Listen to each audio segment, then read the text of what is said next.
Everybody, this is the Board of Selectmen's meeting for January 16, 2018. We always start by warning everybody, I think it's a warning, that we're recording everything. And we also start with a moment to thank, to appreciate our troops who are serving around the world.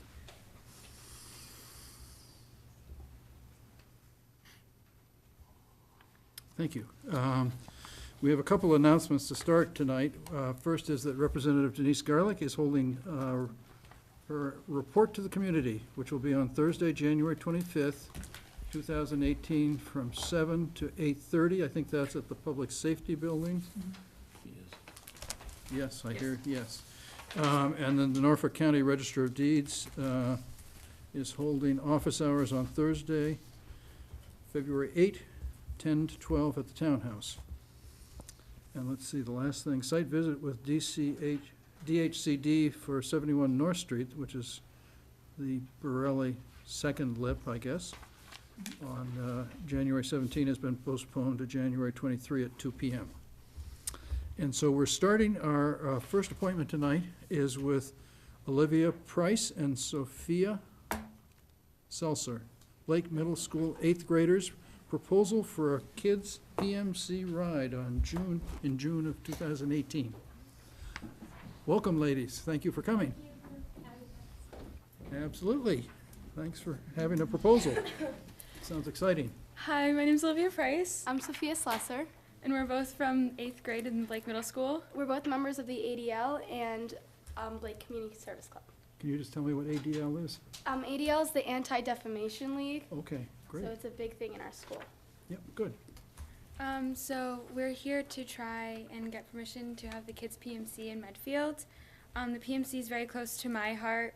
I've rode both kids PMCs that were held in Medfield, and I also helped my mom coordinate them. PMC is close to my heart because my dad has been riding them for 10 years and is still riding them today. He's been diagnosed with multiple myeloma when I was 3. Sorry. And Sophia's also rode as well. Yeah. And like the kids PMC has started in Medfield, so we kind of want to bring it back to keep tradition. So the plan for this whole event would be just similar to the previous years, a course around both the middle school and high school for all ages, just to kind of like a ride so they can go in between the buildings and be there with their friends, including a tot lot, what they've done in past years in one of the like teacher parking lots for younger kids.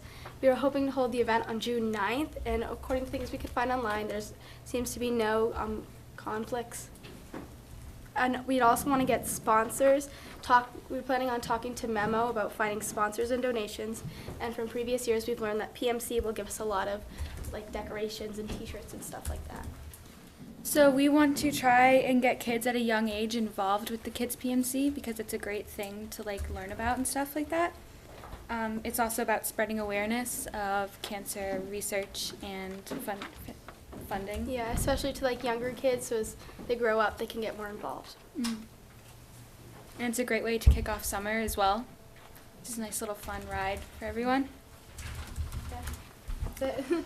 That is an excellent presentation. Thank you so much. I have a real clear idea of what you're doing now, and I want to commend you for the quality of your presentation. That was great.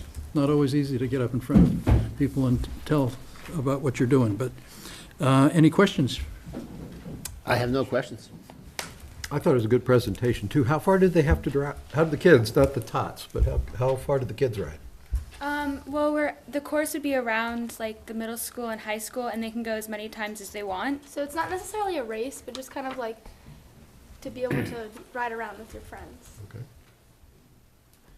So it could be, you could ask for sponsors for each time you go around, maybe. Mm-hmm. So the more times you go around, the more money you earn for the PMC. Yeah. That'd be. Is that the week before graduation? I know graduation is around. It's the week after graduation and the week before school ends. Oh, okay. So technically, I know that we don't have any control over the school property. Are you asking us to support this, or just to I guess we should probably just support it, sure. Sure, we can move that whatever authority we have, we will, Even though it's not our school property. we will grant it with enthusiasm. So I move that we support the kids' PMC ride on June 9th, and carries with it, I assume, permission for signage and whatnot. We do control some sign locations. Yes, so good, the good. sign locations. We can be part of it. control, You are welcome to them. And Olivia and Sophia came in last week and met with Chief Bob Meany and good. got his approval on the project as well. Good. Yeah, we plan on asking, or kind of just like letting our principal at our school and maybe the high school principal know as well. Yeah, yeah. I would maybe even ask their permission. Yeah. Oh, that's great. Thank you guys for doing this. This is wonderful. So, Second. Second? Yes. All those in favor? Aye. Yep. Thank you. Thank you. Thank you for Great doing job. that. 7:10, we have Deputy Chief John Wilhelmi, request for sergeant promotion, sergeant's promotion. Well, good evening, Happy New Year. Thank you for coming, Chief. Thank you for having me. The chief would be here, but he's had another meeting at the Dale Street School, so otherwise he would be here. Just a quick little recap on, we're asking that an officer be promoted to sergeant tonight. We had a promotional exam in October, which consisted of a written test and a pretty grueling assessment center, practical assessment center. Following the rules and regulations from civil service, because we are a civil service department. We had 5 officers elect to take the test. It established a list. The list is good for 2 years. And I anticipate that we'll probably end up eventually with 2 sergeants, because we have a sergeant at mandatory retirement in 1.5 years. So we'll probably end up with 2 sergeants out of that. This position is a replacement for a sergeant that retired last year.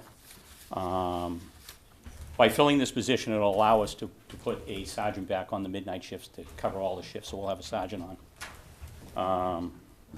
Civil service rules do allow, if you're filling one position, which we are asking for tonight, from you to choose among the top 3 candidates. However, if you bypass any candidate, especially the number 1 candidate, you have to have a valid reason to do so. We're not asking you to do that. We're not asking number 1 be bypassed. He's an excellent candidate. The number 1 candidate, I don't know if you have a copy of the list, It's in the action folder. Oh, okay. but the number 1 candidate on the list is Officer Colby Roy. A little bit about Officer Roy. He grew up in Medfield. He attended Medfield High School, graduated, holds a bachelor's degree from Roger Williams University in criminal justice with a minor in Spanish. He's a certified firearms instructor. He's also a member of the Metropolitan Law Enforcement Council, one of the special teams. During his 3 years with us, he's shown good work ethic, great leadership qualities, and good sound judgment. Especially in the past year, he's been involved and handled some very difficult calls and handled them very well. Can't say enough about him. So we'd like to recommend that Officer Roy be promoted to sergeant. Thank you. Thank you so much. Yeah, I had heard that he had been involved in a lot of the very difficult calls that the department has had.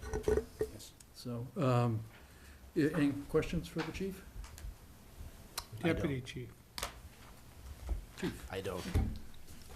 So unanimous recommendation, I assume, from the police department, Yes, from the chief. from the chief. Bob unanimously recommends him. And you endorse that recommendation? Absolutely. Okay. And just so you know, we do have some great candidates on that list, but he's an excellent candidate. That's interesting that someone can become a sergeant after just 3 years in the department, too. That's, I guess it's a timing issue. Well, I mean, most of the people that took it only have 3 or 4 years on. And a with the huge excep- turnover. Yeah, and I mean, I'll use myself as an example. I graduated from the academy in December, the year I graduated. I took the sergeant's promotional exam in April, and I was promoted in July. So I think I did okay. But now that the regulations have changed a little, they have to graduate from the academy first and then have a year on. Before it was a year after your appointment. So he's got a lot of maturity. He's shown a lot of maturity, handled a lot of difficult calls very well. I think he'll make an excellent sergeant. All right. Well, I would move that we appoint Colby Roy as sergeant. Second. Any further discussion? All in favor? Yes. Great, Thank you very much. thank you very much. Is there an automatic effective date on that, or? I don't know. I would assume right now. Thank You know? I would assume once he's appointed, it's Effective is. Yeah, it's effective immediately. Okay. thank you. So, do we have to wait until 7:30 to deal Yes. with Mr. Borelli? Was that a yes, Mark? Yes. Okay, so that we'll do our other work. Citizen comments. Once again, no citizen comments. I'm gonna sign up next time. You're not allowed, Christine. You're not a citizen of Medfield. You can't. So we're on to our action items, and the first item there is discussion update on Lot 3 Hinckley property. So I should, this is going to be a real discussion this time. I think so, This yeah. is going to be the real discussion. I'll, Do you want to do recuse this one myself next, then. or we can take it out of order? You want to do it next, or? I would take it out of order because I think it's gonna be a longer discussion than 15 minutes, and I'd like to get Mr. Borelli. Yeah. Okay, So. Okay. thanks, Chris. Thanks, Mike. Let's see, request from Sarah Raposa, town planner, to sign the 2018 planning grant contract for $32,500. That's the one she explained at the last meeting that has to do with Zoning?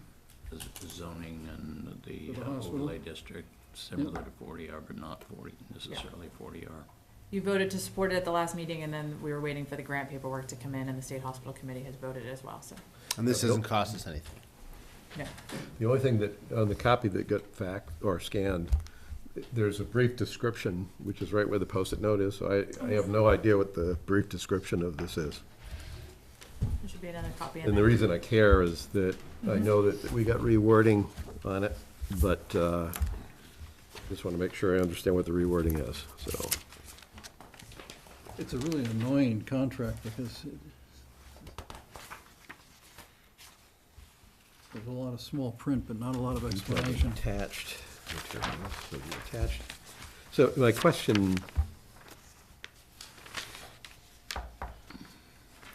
I think the main question was the changing of the title of it, which changed from 40R to zone. They dropped the 40R from the title It of doesn't the, have to be just 40R, it could be any zoning.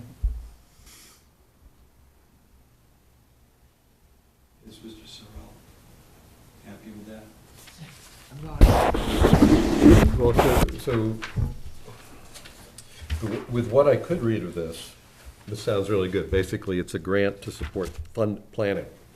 So there's no, but it refers to the scope that's attached, which presumably is what we submitted, which I haven't seen. okay. I don't need, I don't want to hang this up. So I'll go ahead and vote without having actually seen the scope. But given that we pushed back on the scope to start with, I know the 40R got taken out of it, and I read this, it's just very generally a grant for planning. But the question I would wonder if, I don't know if you guys actually would know, is it really that broad a statement that it's just as long as we spend it on planning, we're good?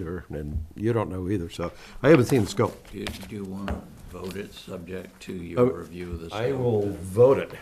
I'm gonna email Sarah right now. She may be able to send it to me while we're in the meeting, Okay. so. Well, it'd be nice to know, but I don't want to hang this up. I'd rather vote and approve it, and I will trust that the committee did something responsible. I'm not going to worry about it. The only point I made is that I wasn't able to actually review it. Bill? One of the concerns. Bill, could you just find a microphone, so, we might even be going out live tonight, I'm told. Oh, I Don't have to jinx it. behave myself. So I've expressed my concerns about 40R before, but my particular concern here, and I think that the board echoed it at the last meeting, which essentially was, does accepting the grant commit us to actually going forward with the 40R rezoning? And if we don't, would there be a clawback of the grant? And I thought those were the two questions. And do you feel that they've been answered? I think Sarah answered them at the last meeting. time, Well, she gave us a verbal answer. This paperwork that I have seen simply says this grant is to support planning for the reuse of the hospital. But then it refers to the thing we submitted, which is the thing I haven't seen. So if we represented something that binds us, I'm concerned. I don't want to stop this. Let's go ahead and just approve it, because I don't think it's a problem. It's just, we got all the bureaucratic forms, but not the actual statement of work from the committee. So is there, well, I guess if you all agree with that statement, then you'll all vote that way. I would want to see the accompanying documents myself, but I'm not asking to see them. I'm just suggesting that. So it was a general comment that when this stuff comes in, it ought to have all the paperwork with it. But in this particular case, I already hung it up for one meeting. I don't want to hang it up for a second. And I don't see it as a major risk.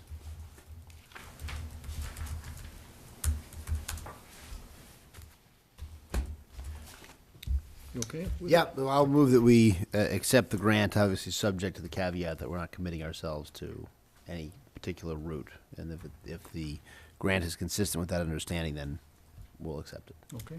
Second. All those in favor? Aye. We have a request from Megan Sullivan, who is Chair of the Transfer Station and Recycling Committee, to appoint both Rick Flint and Andrea Costello to the committee. It's actually Rick It's Rick Fink. Fink, right? Oh. Yeah, yeah. Fint. It says Fint here. Yes, I think that's a typo. That would be my typo. Sorry.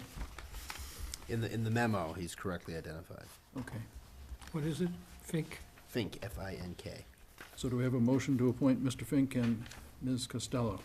I would move that we appoint Mr. Fink and Ms. Costello to the Transfer Station and Recycling Committee. Second. Any further discussion? All in favor? Aye. Yep. Discussion of the, You wanna do discussion of the board 2018 annual town meeting warrant articles. Mike? Do you want to do the Veterans Agreement and the other short-term ones? Since we I don't have, think the Veterans Agreement's gonna take enough time, so I was gonna just start on the warrant okay, articles and we'll stop at 7:30. okay. I have some extra copies of the warrant here if anybody would like them. Again, this is a draft.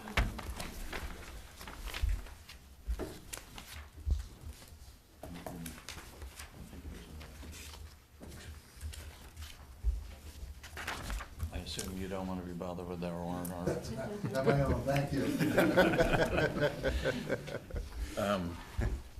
Okay, I'll just go over briefly the changes from last week's discussion. Which is the first one, Mike?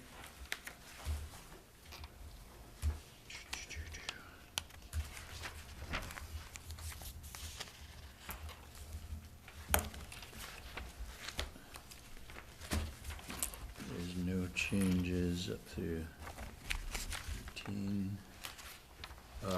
Article 18, Gus wanted to review the wording of that, and he came in last week and reviewed the article, and I've incorporated the changes that he gave me into that article. It's basically the third line, to assist the town with the redevelopment, reuse of the former hospital and surrounding areas, and to advise the town on matters concerning the site's contracted redevelopment. So what I basically did is I took the references out to master planning, but fundamentally didn't change. It worked out as a pretty straightforward change just to delete the master planning reference, and a lot of the words still worked. The point being that this is an article to begin to move ahead with development. Okay. And I didn't call out any particular thing because we actually have to figure out what the mechanism is or the body we want to put in place to oversee that. Good. And the italics at the bottom of all these articles are just my comments on my understanding of what's been happening. Yep, cost and Article things, yep. 19, there's been no changes in that. I see Jean Meadows here if you have any questions on that particular article, but I think she was in here and explained it's a $100,000 program, $50,000 we raised privately, $25,000 is from the state grant, and then $25,000 would be matching town funds for a total of $100,000. Is that correct? That's close on this. Excuse me, it's a feasibility study fund at the state level.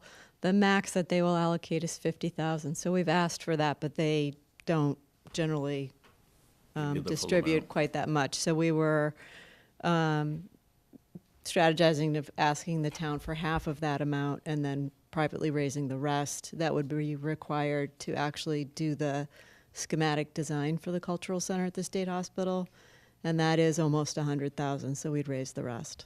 Okay, will you know by town meeting whether you've gotten the grant or not? We did the same process in 2016. They don't actually notify us officially until June, but by the end of April, we have a pretty good sense of where we are in the process, and we would be able to have that information again.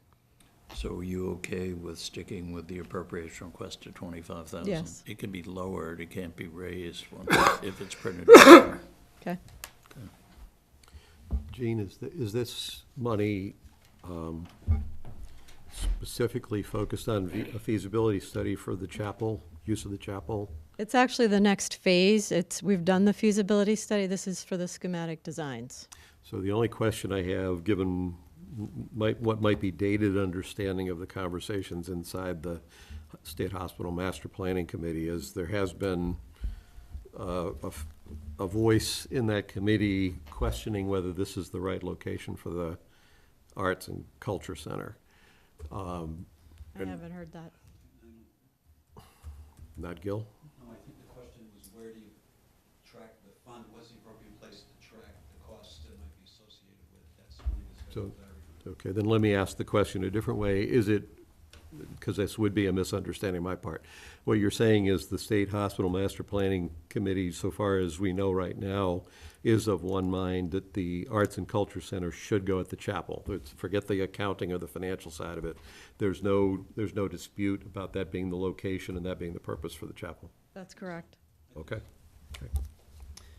So my question is, I have two questions. The first is, I'm assuming the way this is worded, this requires the other 75 to come before the town's obligated to pay the 25. Is that right? I think the way the grant works is we have 2 years to raise the funds from the time that it's allocated, and yes, I believe we'd have to have the match in hand, not just pledges, in order to get the state funds. Right. So my question though is, that, let's say for example this passes, we don't get the grant. You could make that conditional, but Right. I mean, it seemed to me you're doing this as matching funds, and if we don't get the grant, and if you don't raise the other 50, it would seem like we wouldn't contribute the 25 either. Is that fair? okay. I mean, I'm just asking. You have Yeah, 100,000. because we're asking for it as a match to the state. So if Right. there wasn't the funds from the state, then it sounds like that wouldn't hold. It wouldn't be a matching fund then, right? And then you Correct. need to raise the 50 in order to do the schematic designs on top of that. So, I mean, I would think it should be contingent upon those other two things. And I think it was the last time around, too. Yeah, I mean, I think that's kind of if we get the grant and you raise the 50, then the town will pay the 25. Although, what if we don't get the state grant and Gene raises 75, would we still give, wouldn't the town give the 25 then? Well, you ought to. Right. I mean, I would think it would be contingent upon coming up with the other 75 one way or the other. Yeah. Just the way it's written. Otherwise, it's just a grant of 25, which I'm not saying necessarily against, but Yeah. if the idea is this is a matching fund, it should be that. Second question I have is if if no master plan passes, is this still a useful grant? Yes, because I think it's possible to still proceed with this independent of the rest of the plan. Okay, so this is appropriate for this town meeting and not, this is not contingent upon the rest of the, Yeah, this is another year long. It'll take us, I wouldn't anticipate actually starting with the architect until September, and we probably wouldn't finish until the end of January of next year. So it's a lengthy process. and how flexible is the grant from the state's perspective? Does this have to be used solely as a cultural center in order to use the grant for these schematic designs? Yeah, it's from the Mass Cultural Facilities Fund. Okay. Is there a timeline when the money has to be spent by? It's, well, that's a good question. I know that there's the 2-year window for raising Yeah, the rest sometimes of the funds, but sometimes they like them spent by the end of the fiscal year, or they I don't get don't the money believe for that's the the next. case, but I can get you Okay. that information, Mike. Okay, if you It's could. online, sure. Okay. So the wording on this would be something to the effect that this would be approving $25,000 in funds not to be released for expenditure until the remaining 75, because if you've got a 2-year fundraising window for the 50,000, it may not actually be spent in this fiscal year, it's just allocated this fiscal year. Right. It would be subject to that. So, okay. Yeah, we'd anticipate success. Sooner rather than later. So Mr. let me Riley. let me see if I understand this. Oh, Here- just a second, John. Go ahead, Mike. Do we need to have the 25,000 state grant in order to have the 25,000 town? I think what Mike said is, as long as $75,000 in additional funds is raised, then the 25,000 that the So if you didn't town get the is- 25,000 from the state grant, but you raised 75,000 from other sources, Right. that would be Yep. okay? The town So would we put in the probably need to 25. reflect that in the wording. The think the the wording wording's right now fine. doesn't have any amounts at all. You could wait and do it in the Right. motion if you want to. Yeah. You could have a limited article, or you could wait and do it in the motion, either way you want to do it.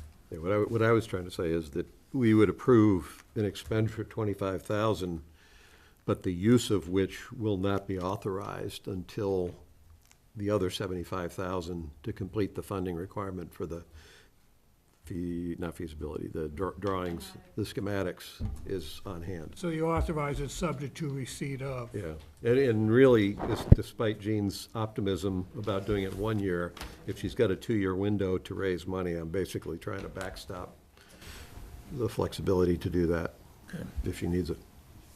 Mr. Harney. There's nothing in the language that brings specificity to the chapel, correct? Correct. So, I mean, this could be any and all of the state hospital property. Well, because aren't there a couple of other buildings that were proposed for the cultural center up there in addition to the chapel? There was a residential building for artist lofts. That's not considered part of the cultural, Not part of the cultural center, it's part of sort of cultural buildings, but this is very specific to those two because the feasibility was done on those two, being the chapel and the infirmary next to it. so it's the chapel. So should we specify the chapel and the infirmary, or That'd be does it, fine. do we Or need to? chapel and/or infirmary. Or use the building numbers too, by the way. I can give you those. 25 and 26, I think. Not many people know the building numbers at the Medfield State Hospital, Gene. Which version do you? The two of them Whose that numbers are probably we know them are using? sitting right here. A high percentage of the people in this room do though, Pete. But any drawing that you talk about at the bottom. Yeah, I think making it specific, is that okay with you? That's fine, thank you. Can I point out that you asked about what happens if the rest of the hospital, if the rest of the hospital plans don't go through or anything else? One of the arguments that was made by the consultant about the benefits of the cultural center was that it would add to the value of the rest of the property. So, again, as I said, in answer to your question about, well, what happened if you didn't go through with, you know, the rest of the campus or anything else? So if you were to look at something that used the front half of the property, for example, in advance of whatever would happen, you know, at the latter portions of the property, you would have had the benefit of the cultural center, so. But that would presuppose that the town would be responsible for providing the utilities to the No, chapel. not necessarily. Well, yes. So, I mean, you would, ultimately, you will have to look, I would assume, as part of this, these architectural plans, schematics, and everything else, is how you would get infrastructure out there. You know, one of the things that Gene and I had talked about was you have Long Meadow, and you have the sewer lines, and you have electricity running up Long Meadow. It's a relatively short run.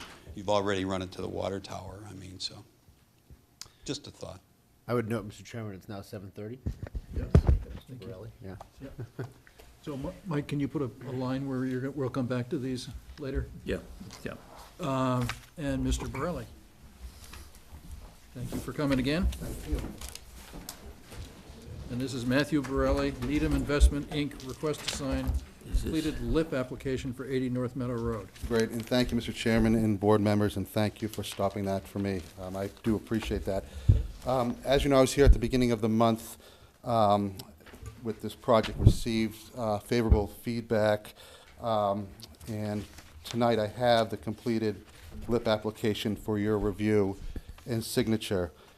Just to update you, since that time, there was some discussion on the board about adding a play area. That has been added to the design. We also met with, hired our consultant. We did add 2 3-bedrooms, one being an affordable unit to meet the requirements. The consultant said that we may be able to try to, get a waiver, but it just seemed to be a protracted process, which is better to add the 2 3-bedrooms and comply. We also met with the fire department, made some minor adjustments to the wall. I had a meeting with the planning board, and received feedback, and then met with the DPW director, Goulet, and the issue they brought up was a snow plowing area to dump the snow, and would use the play area that's on the plan for that purpose in the winter. So in order to move forward, as you're aware, we will need, if you do support the project, a signature on this application, as well as letters from the Affordable Housing Trust and from your board, so that we can submit it to the state. If you have any questions, I'll be more than happy to answer them. Questions, Mike does? I don't have, Mike, I'm gonna look to you on, I assume that at least one of us has looked this through in detail. Yeah, I have no questions. Okay, then I have no questions. I just got it tonight, so I haven't I had a don't, chance to well, look at it. that's why I don't have it, exactly. But I thought we were pretty close from our discussion last time, so. Is the exterior design finalized? It is, It yes. is. There will be minor tweaking, but what you saw last meeting in the site plan that you saw is really the incorporated design with minor tweaks. What's been added since we met was the marketing plan, as well as the pro forma and the appraisal. So those are the 3 documents that we're waiting on, and that's why it's, I don't know, 200, 300 pages. I did make double-sided copies for the board to cut down on the volume of paper. Thank you. I do have in front of me the one-sided application that I request be signed by the board. And by the Christine, you chair. okay with it? Yes. And Mr. Borelli did try to get this to you on Thursday before the agenda went out, but we had an issue with our email system accepting such a large file, so that's why you didn't get it till this evening. So I had one question or issue. Yes. I heard some neighbors, since you were last here, say that they hadn't heard about the project. And I'm wondering if you've had a meeting with the neighbors. Not at this time. We wanted to move forward, and then we will schedule a neighborhood meeting. Is it possible to have a meeting with them before we sign on the dotted line? I mean, they've all received notice, 2 meetings so far. They've received They've notice. received, written notice from the town twice about this project. Anyone within 300 feet, so 35 abutters of the residents, anyone who qualifies as a neighbor of the residents received Oh, okay. 2 I notices wasn't from the aware town. that had gone out, so. Twice, before the Affordable Housing Trust Board meeting on the 27th, and then before the meeting that we had as well. That's correct. Well, it was on the last Affordable Housing Trust Committee meeting. Well, that wasn't the one that was noticed, was it? No, it was, we sent out a notice of the first meeting on November 27th, and then we sent out a second notice of the follow-up meeting of the Affordable Housing Trust, which I believe was on December 12th. And we people included didn't- in that notice that it would also be taken up on December 19th in the Board of Selectmen meeting. So they got 2 notices of 3 meetings. Okay. So if they didn't get it, they should check their mail more rigorously. I think the comments at the Affordable Housing Trust were people who live in the area but were not necessarily abutters to the project. Oh, is that what you're referring to? Oh, I think it's you're from referring our to what the people meeting. said last week? Yes. Oh, yeah, they're not neighbors of the guy. They live, they're abutters of the Dale Street project on 27 and Dale Street. They're not abutters of the Goddard School. All right. So. Because it sounded like they were in the neighborhood and they were expressing surprise that this had happened and that they hadn't known about it, so. Yeah. So they'd be beyond the 300-foot Well beyond. radius? Beyond the 300 feet, Yeah, okay. so. Pete, their point was they just hadn't been notified, not that they had any heartburn. Their point was that things were happening and that they weren't aware of, and that they would prefer to have notice and be aware. So, They should read your blog, Pete. but it's, yeah, there you go.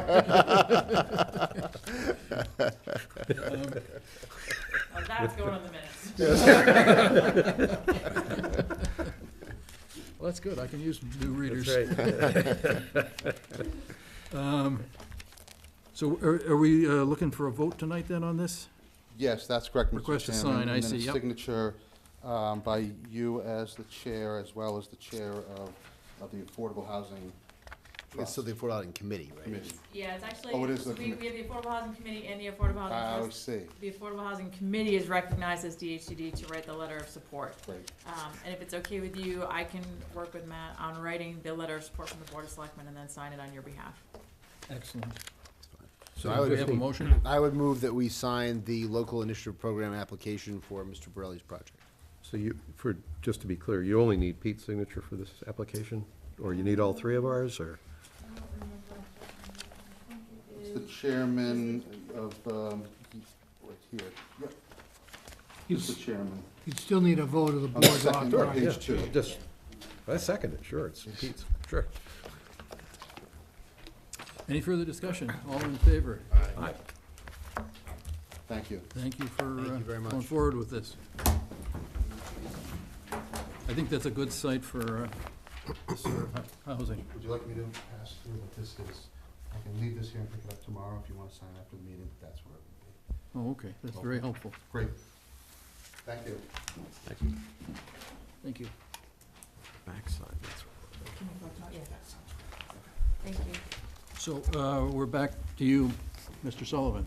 Yes, Article 20 would be the next article that's taken up, and that's for the article that the selectmen voted to put in relative to senior housing at the last meeting. I believe you were going to, and Sarah were going to meet with a COG. So I can give an update on that. Sarah was not able to make it, but I met with Courtney and Roberta this morning, and to talk about these articles, to talk really about the Hinckley property article, and to work through the issues around the Hinckley property article to come to a resolution on an article that would pass legal muster with the state and give town meeting an opportunity to vote on it this year. I think we have come up with a legal way to do it, to arrive at something that looks like the project that the Senior Housing Study Committee has recommended. There are a couple of things we'll have to change in the details. In particular, the view of our consultants is that any deed restriction on the houses won't fly. And so in order to keep the price point where we want to keep it, it'll have to be done through the design of the units to keep them where we expect the price will stay, kind of roughly in the area where we want it to stay, based on that recommendation. And then they've also recommended, in lieu of either going under the 40R or a 40B project, kind of a senior housing overlay district that would accommodate this project. And so Courtney is drafting those two articles. She's going to speak to Kathy McCabe about it. And so we will have articles. That the language is obviously not done tonight because we worked through it this morning. But we have to work through some Lot 3 issues in connection with this as well, Gus. And so that can be added to our Lot 3 discussions. And I can fill you in on that when we get to there. So the language of this is coming. But they had a bunch of detailed issues we had to work through. They had to work through a couple of the other legal questions. But we think we figured out a way to give the town meeting a chance to vote on whether to go ahead with that. There's also gonna be another additional zoning article. Yes, there'll be a zoning article, and the overlay district that's proposed can fit with an overlay district for 40R. So even if we went 40R, we had another overlay district for the state hospital, you can apparently have overlay districts on top of overlay districts. And so they would not be mutually exclusive if town meeting supported both of them. So it's overlay districts all the way down. But Mike, is there a way to maintain the affordability into the future or not? Just through the design, by making them small enough and the lots small enough that. So that nobody will pay more than a certain amount Correct. for them?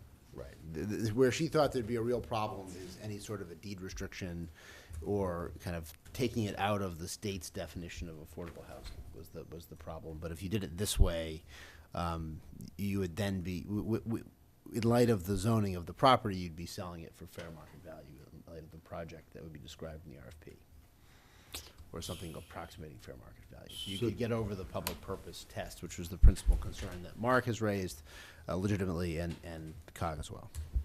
So I just want to be sure I understand two of your points. So we would be selling these units and the land that goes with them, at a fair market price to get past the legal issue, is what you're saying, by making the units small enough that the price would be reasonable even though they're covering the land. Correct. Okay. In this zoning overlay district.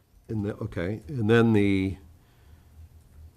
these would be 40B units, or they're not contributing to our SHI, they're just literally houses that have been built with the intention to have them be among the lowest price houses that anyone would be able to find in Correct. Medfield. And with, with floor plans and layouts that are pitched towards seniors, to make it work financially, we will probably have to allow potentially a couple of the houses to be bigger in there. And so it would be kind of a reverse 40B where 75% of them would be these smaller senior-oriented units and 5 of them would be kind of bigger. But Courtney's going to work that out on the details of the zoning. And then town meeting can say yea or nay whether it's a worthwhile proposal. Wouldn't just making them rental be another approach? You could have them be 40B. Well, you'd still have to get over the pricing issue with them. I think that we've talked about making them rental, and you'd still have a public purpose problem if you're trying to set the rental prices. If you're trying to suppress the market rate value, is what you're trying to do. But yeah, you run into the same problem. And the other thing is the tenants have to qualify. Only They for can be the- overqualified. Only for the affordable. Well, that's true. Only for Yeah. the affordable. So 75% of them could be. Yeah. What would happen on a resale now? Assume somebody bought it at fair market value and it went up $100,000 in value over 2 years and they decided to sell. Does that then end up making these units unaffordable to seniors because the price has escalated? I mean, that's what happened with, to a certain extent with Allendale. The state made us use their formula. They sold for $99,000. 10 years later, they were assessed for $350,000, $400,000. Right. And they became somewhat unaffordable, Right. which was kind of contrary to the intent of the town in donating the land. So I'm a little concerned if there's no restriction on the resale price, that they would have a tendency to defeat the purpose of affordable senior housing. Right, that's a potential risk. To be clear, if I understood the answer to my first question, we are not donating the land.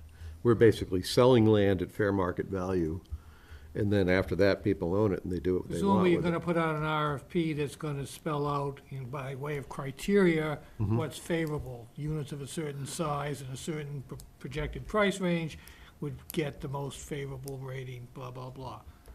But then, to just follow up on So it's not a highest contingencies. and best price, it's a fair market price for that use. Correct. So then what would, Permitted by the overlay district. to follow up on Mike's line of thinking, what would prevent someone 10 years, 20 years from now from tearing that down and putting up a different kind of house? The zoning. The zoning and the it's lots, the the size. lots will be very small. Okay. You won't have big backyards, you won't have. So the overlay I mean, district. nothing would prevent it other than the zoning, Right. but if it was a small enough lot, it'd be harder to do. And same, we have lots like that in town where you have a ranch and you can really only fit a ranch on it. So then I want to re-raise an issue I raised in the last meeting. With an overlay district, the concern I have is that that not apply to the entire Hinckley property, because there's land that is not being used for this project that's, I guess, on the other side of the major wetlands area, which I think ultimately could be used perhaps for single-family housing or something else. But right now, there's buildable land on the other side of where the restricted zone is. You subdivide, the short answer to that is to simply subdivide the parcel that we own and only put out what it is that you want to dispose of and retain the other. So the zone, what I'm getting at is the overlay zone That's not won't the zoning. The zoning doesn't necessarily have to address it. We own the lot. So if you simply want to carve out a lot to dispose of, you do that rather than sell the whole lot. I got that. I would say, what I'm getting at is, it seems to me we would want to carve out the zoning that we're talking about. All this zoning is high-density zoning.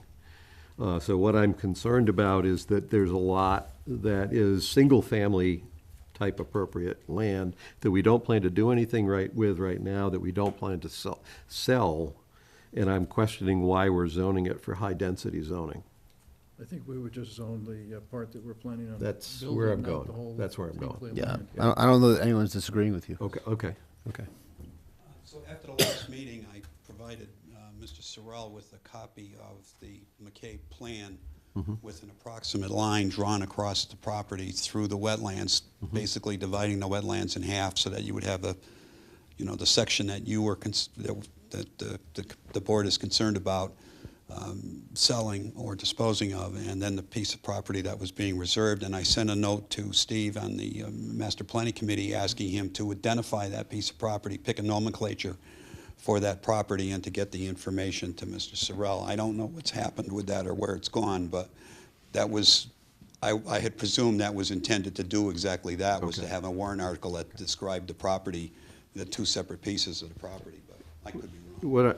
Where I'm coming from is that there's people that have houses along the roads there, and rather than having a default be a zone that allows for if I had a house on that road and I suddenly found out 10 years from now that somebody had bought the land because somebody forgot about these conversations we're having now, and by right, they can put in high-density housing and suddenly have a high-density apartment complex going in behind my house, I'd kind of be upset. By I would. special permit. It would not, even in the overlay district, you wouldn't be able to do that. You'd only be able to build single-family houses between 1,500 and 2,000 square feet.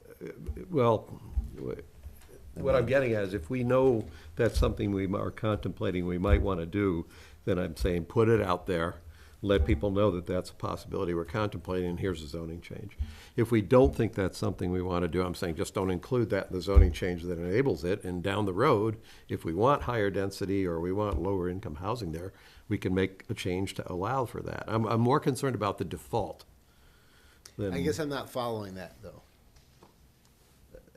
I don't know where it's, I just am not following where this concern is coming from that there's gonna be an apartment complex there. Well, my point is, why is it important to have the zoning change for the land we're not gonna use?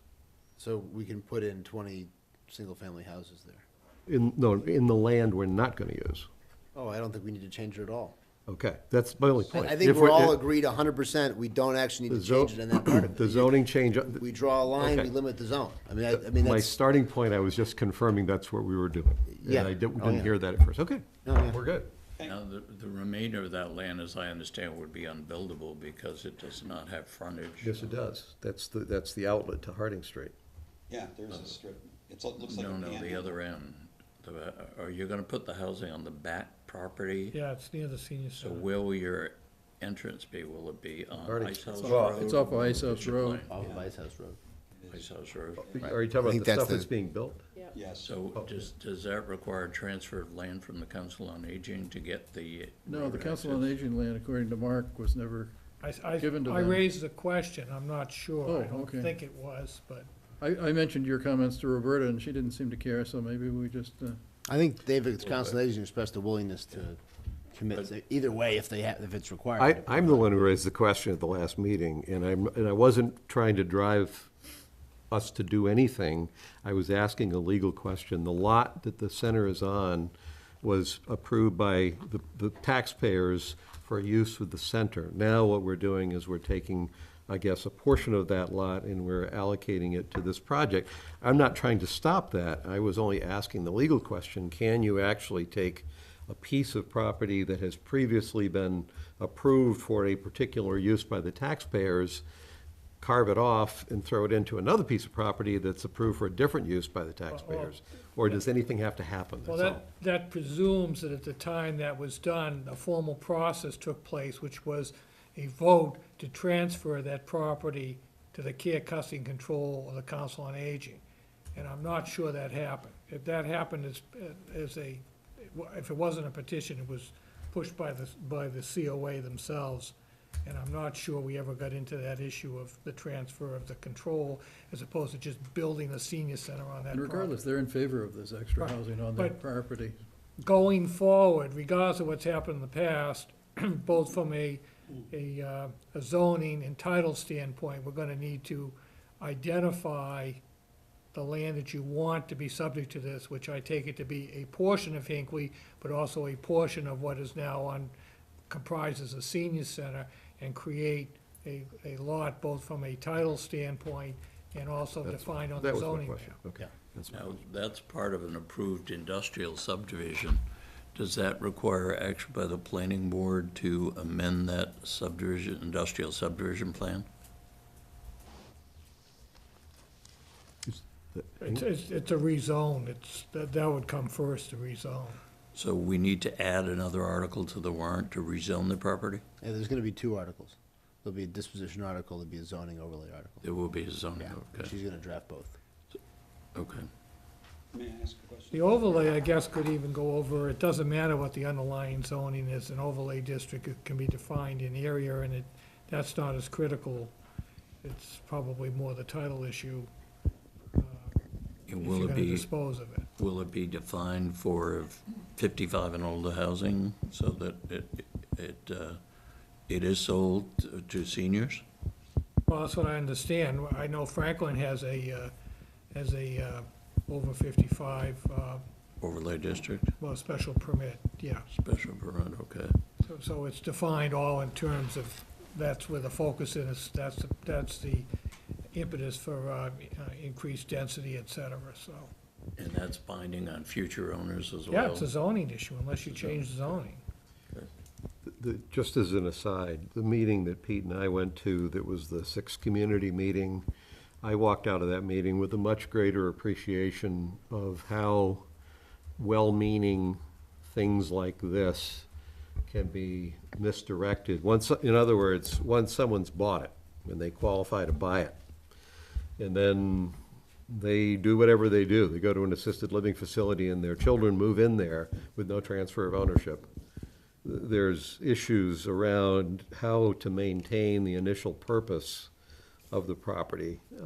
And I, until I went to this meeting, I hadn't really appreciated exactly how extensive and creative some people can be to basically circumvent what is really intended to be a good thing for their own personal purposes once things come by. So however we set that up, there has to be some serious thought put into how that actually would be controlled.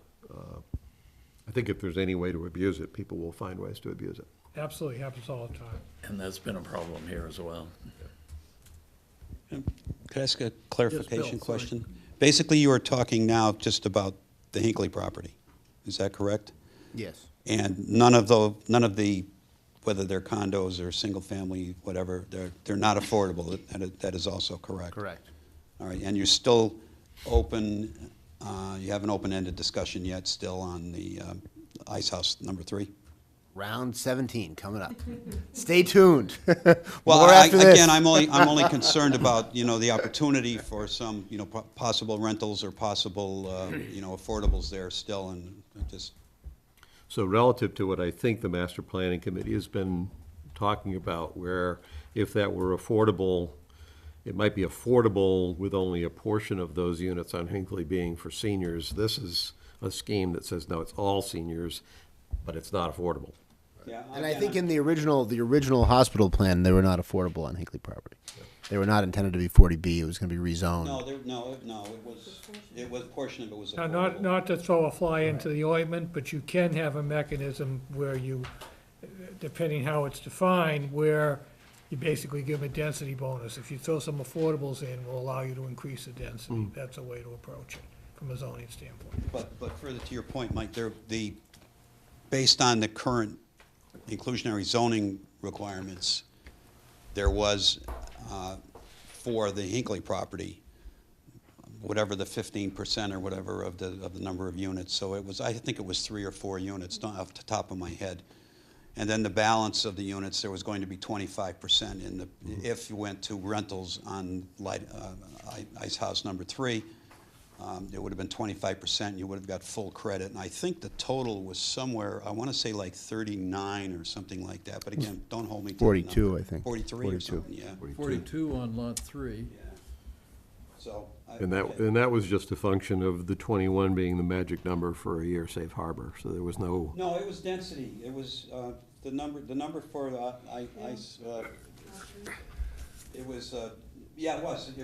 Well, again, because I pushed for surveys of the wetlands, but the wetlands both on the Hinckley property and the wetlands on Ice House Road number 3 were limiting the actual acreage that could be built upon. So when McCabe laid out her plan, at least with the plans that we saw and everything else, they were based on what would fit basically in that space. Seriously, So it you're was, suggesting it was a pure coincidence that 42 units fit on that space? And that's what we need for 2 years of safe harbor? I know she wasn't working towards a safe harbor. I know that. Well, be my guest. I mean, you know, I know that I've heard that as the rationale for why it was 42 units. no, but I think It's not that critical. no, I think it was maybe somebody squeezed a unit or two in, but I'm just saying that the gross number of units are very close to the gross number of units that she had proposed there were based on the space, because I asked the question why you couldn't build more.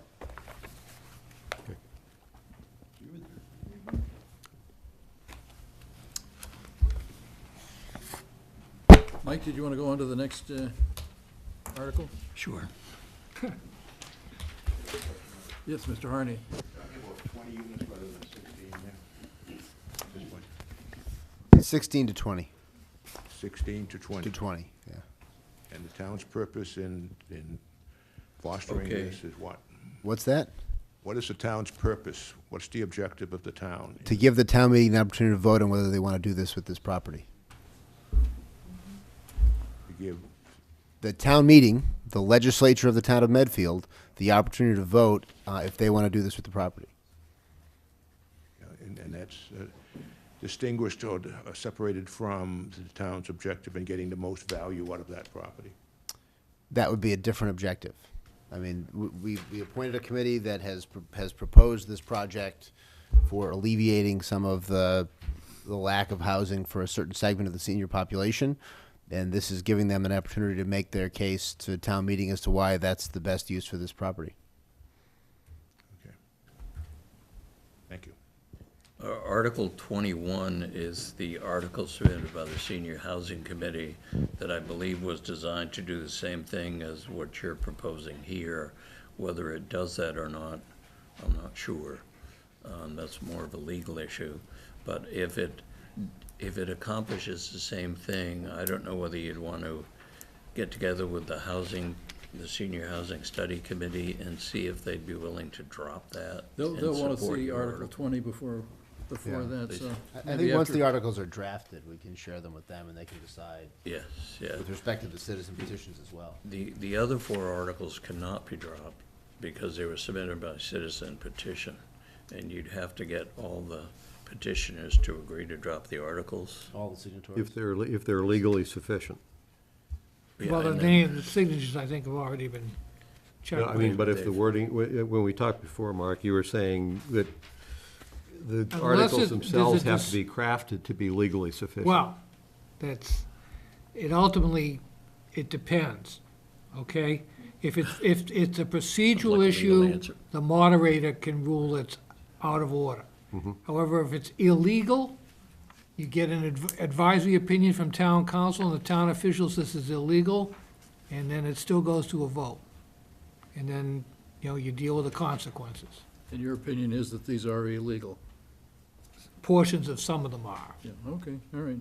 So we'll face that And later. So editorially, just on all, I mean, I think there's 2 things we talked before. We need the selectmen's articles so that the people who submitted these articles can look at what it is we're proposing to do. There will be an assessment of whether these, as they're proposed, are legal or not, and perhaps you're right, it goes to the town meeting anyway. Although you can't rule them out, it sounds like if the petitioners decide that they would like to withdraw these articles, that's certainly within their authority to do that. Well, you need a positive motion. If nobody makes a positive motion, then it would just die. So, but they'd have to be printed in the warrant. so editorially, there's 2 things that, and this may have to do with legality, I just want to get it out there. Those articles that talk about the transfer of authority of this property to the Senior Housing Committee, I would assume are going to create significant conflicts of interest on the people who serve on that committee from being able to take advantage of all these. I am not clear, if I were Roberta in charge of the COA, I would want to think about whether I want to take responsibility in my agency for overseeing the development of a real estate project. And what I wonder about is if any of these articles had a positive motion and were affirmatively rejected, what it means to have an article. In other words, we have one article that's trying to do what all four of these articles are trying to get done. If that article If I could passed. just interrupt you for a minute on that, because that goes to the questionable area. There is a statutory process for transferring care, custody, and control of municipal property for one purpose to another. And some of these are in error because the land's still under the selectmen. There's never been a formal transfer.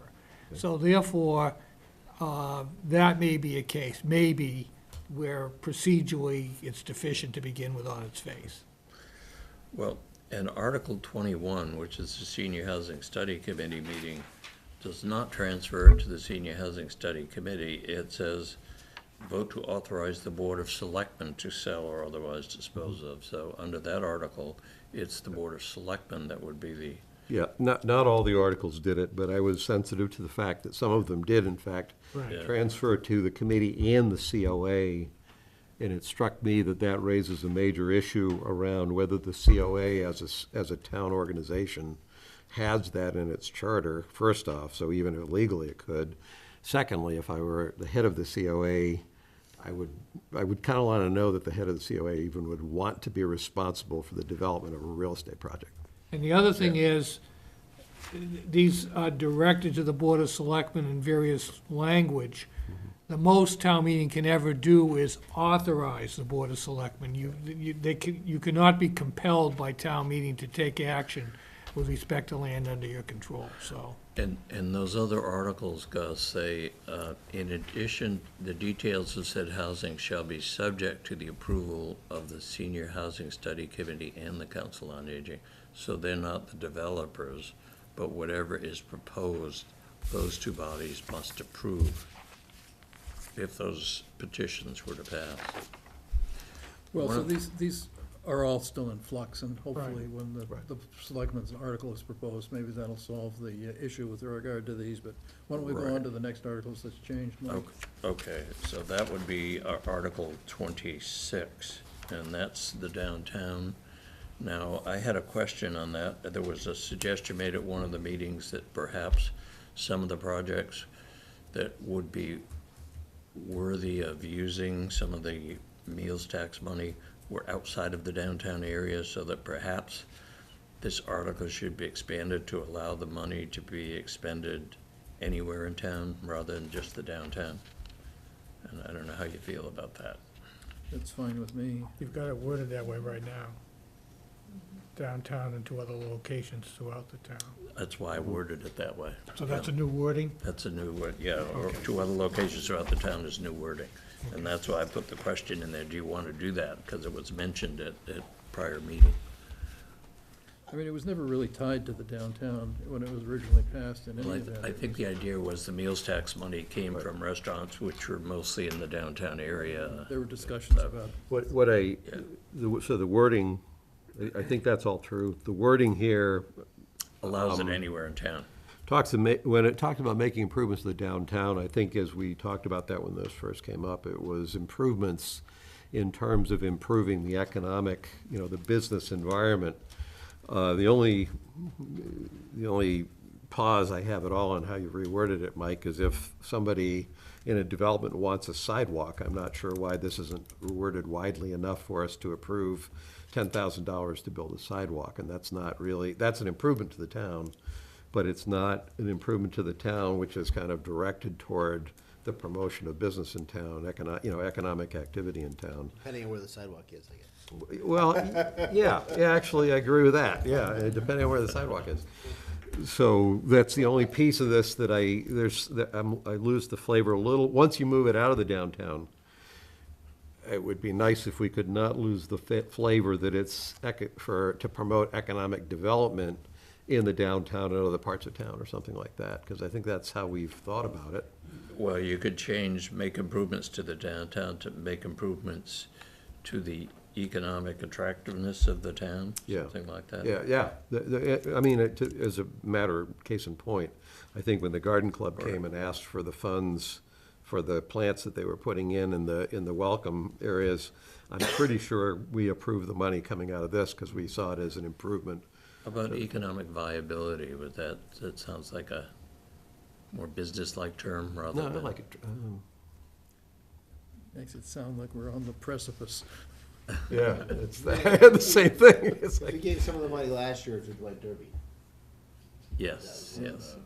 And you gave some to the garden club. if we said economic vitality rather Yeah. than viability, economic Yes. vitality, that I Vitality. like. Yeah. Vitality, okay. So I'll take out downtown and change that to economic vitality Yeah. Okay. of the town. Of the town. Which one comes next then, Mike? Okay. Okay, that brings us to Article 27. Rail trail? That I spoke to Christian Donner. Chris and I spoke to him this morning. He returned a call I made last week. He had been away. And he said that he thought the committee had been dissolved when they gave their report last year. We looked it up, and the committee had not been dissolved. The selectmen decided that they thought it should be reappointed since the issue wasn't totally resolved. So the committee does exist.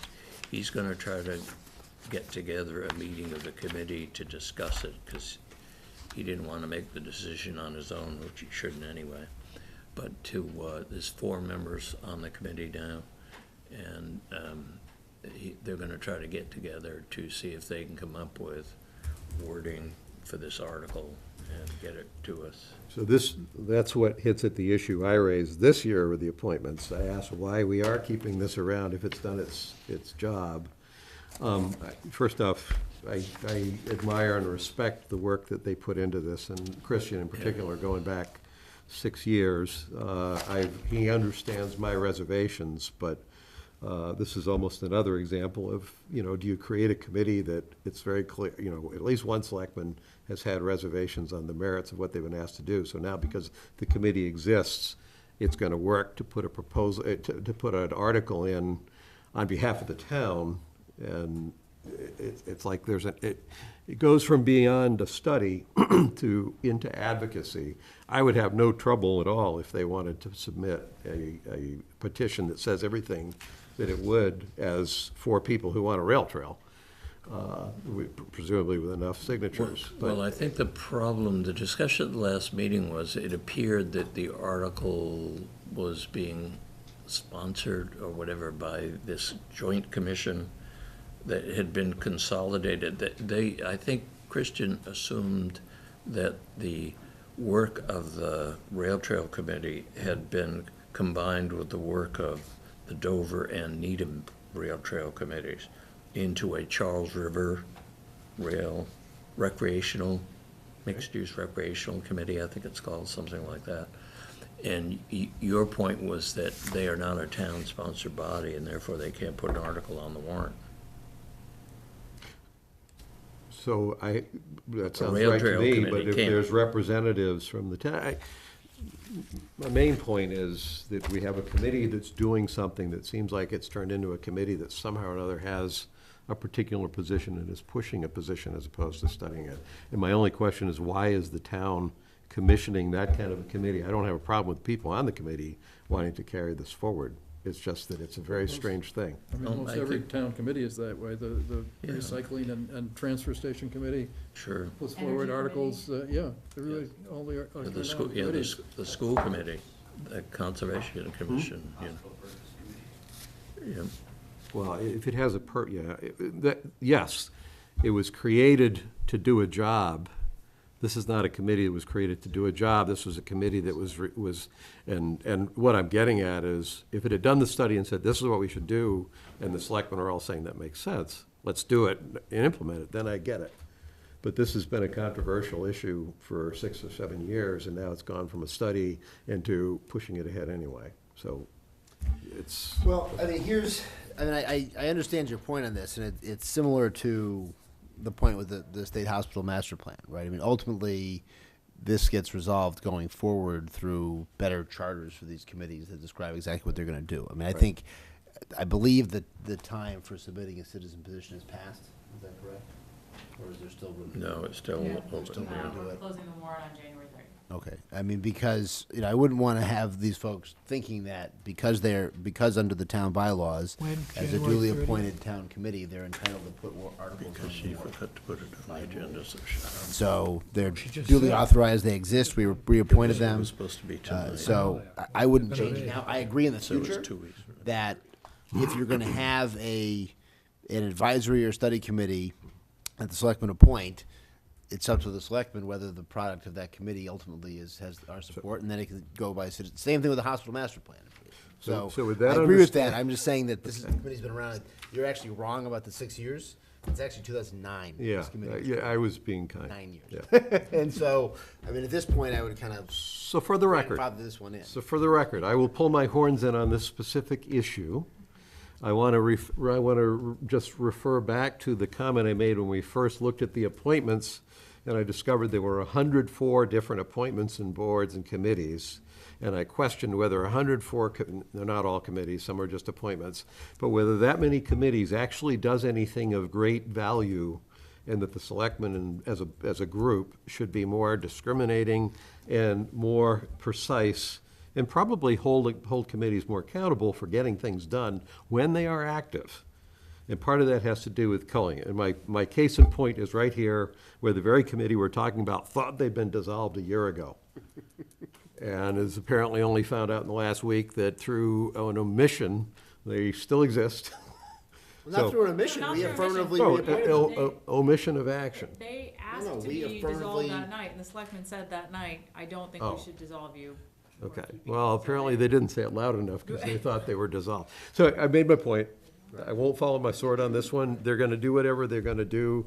Clearly, I have issues that I think are important to the town around this, not because I don't like rail trails, but because I don't like how this one is setting up. And so I will have for you both my proposal for revamping the committee process that hopefully we can roll out beginning in May of this year, which just as a preview, will require every committee every year to submit what it's done over the past year, what it's going to do for the next year, what it should continue, whether it should continue to exist, and what their charter should be for the next year.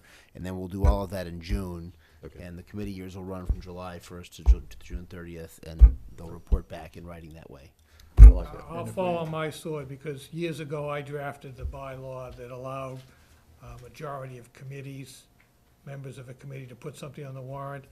And at that time, it was, the focus was standing committees. It was never intended to be ad hoc committees set up by the selectmen. Well, shame on you, Mark. Well, we need to clarify it, yeah. Needs to be clarified. I'll just add it to the list, you Is know? is that how Franklin does it? Franklin's a city, we do it by fiat. Watch out, she's a city girl now, you know. So, Mr. Sullivan, why don't we go on to the next warrant article then that changed? Okay, Article 28, this I put in because there was, the chief has expressed concern over the last couple of years about the safety of the intersection of West and North Meadows Road and how he would like to do something with it. He didn't think there were any particular state or federal funds available to fund improvements because he'd like to do them this year if possible. I put that in and said, well, let's see if there's money. And Mo Goulet wrote a letter to Representative Garlick asking if she would assist in trying to locate some funds available to do some improvements. And I'm getting together with the chief and Mo to go over it and to see, make sure they both agree on what changes they would like to see, and then try to come up with a cost estimate so that when if she goes to the state, we can say, okay, this is what we'd like to do, and this is what the cost estimate is, so you don't look like you're just on a fishing expedition for money. Do we have any idea what they're I use that intersection all the time, and every time now that I look at it, I go, I understand we have accidents, but I look at it and go, what would you change with this nice perpendicular intersection I think the with these traffic, clear I think sight the lines? traffic lights are bad. So it's just the light, so I'm Traffic not, lights, I'm just trying to get a The sense chief of, also suggested that they have dedicated turning lanes that they have the striping So be looked at. we'd widen the road then. Yes, he also suggested crosswalks, I think, so. You don't need to widen 27, that's, Well, no, I'm You I'm need a saying left talking highway. about turn, West you need a Street. left turn arrow, because I imagine a lot of the accidents are people trying to sneak out to get, Maybe, there's yeah. heavy Okay. traffic coming Okay. both a ways. lot of people just shoot through the red light. Okay.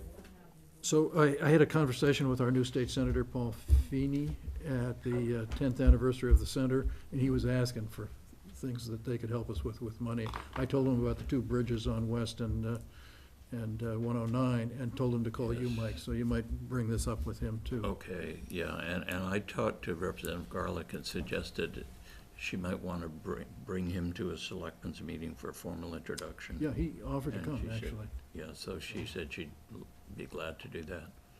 So I'll see if I can set something up with her. I don't know whether he's planning to be at her State of the Town presentation on the 30th anyway, but we'll see. 25th, okay. Okay, so, I mean, that's just, we'll see if we can get something. Mo incidentally was scheduled to meet with the Mass DOT people in Worcester tomorrow. That's been postponed, so. Okay, Article 29, that we talked about before, that's just something we're required to do every 5 years, and we have gotten considerable amount of reimbursement. That's, in order to be eligible for FEMA disaster funds, you need to have that plan done every 5 years, so this is our share of it, and the rest will be paid by state and federal government. Mike, which is the next one that changed? Okay, Article 30, We're still waiting Mark for wording, it looks can like. probably talk about that. Well, I don't have wording on it yet. John Thompson supposedly had drawn up some Yep, okay, so wording we'll on it, get but wording on we that haven't been later. able to get a copy of it yet.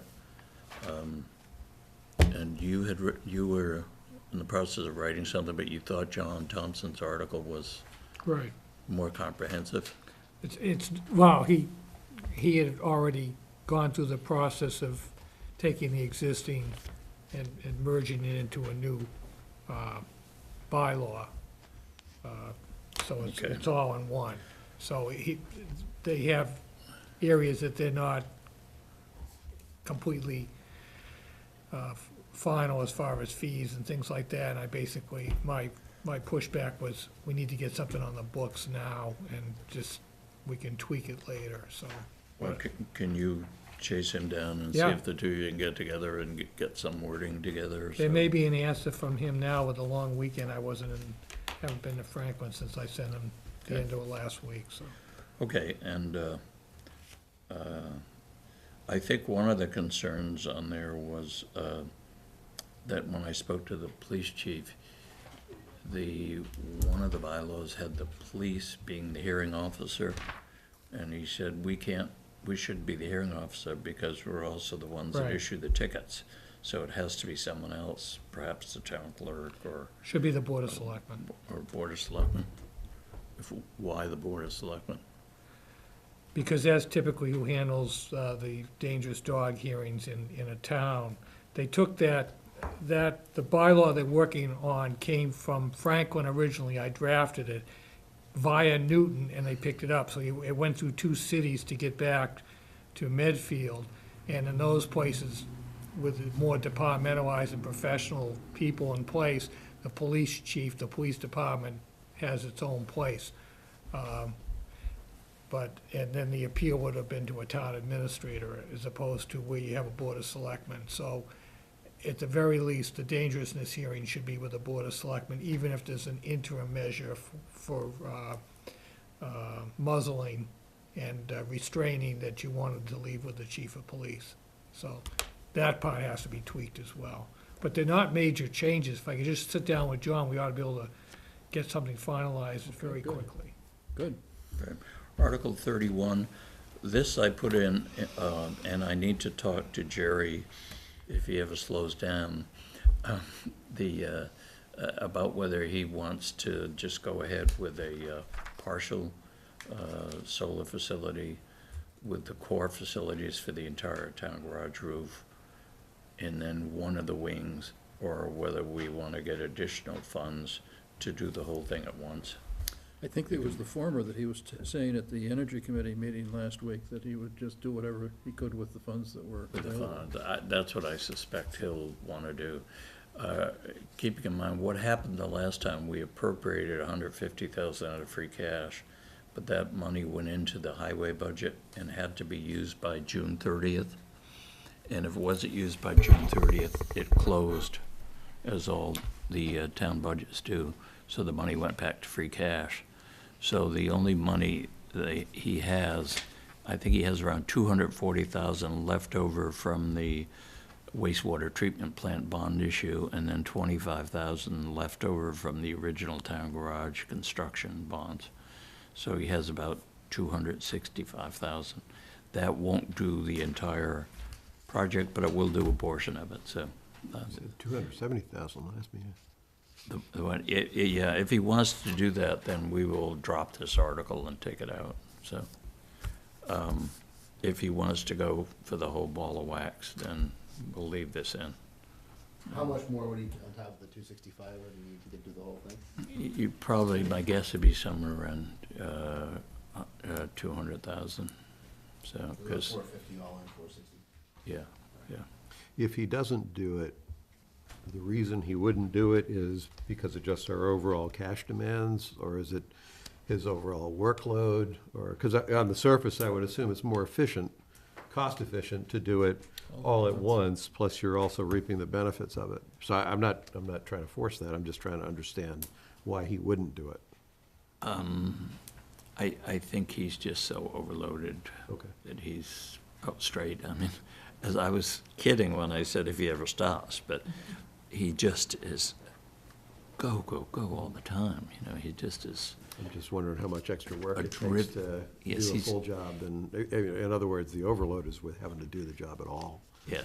I would think it would be harder to do it in two pieces than do it all at once, but Well,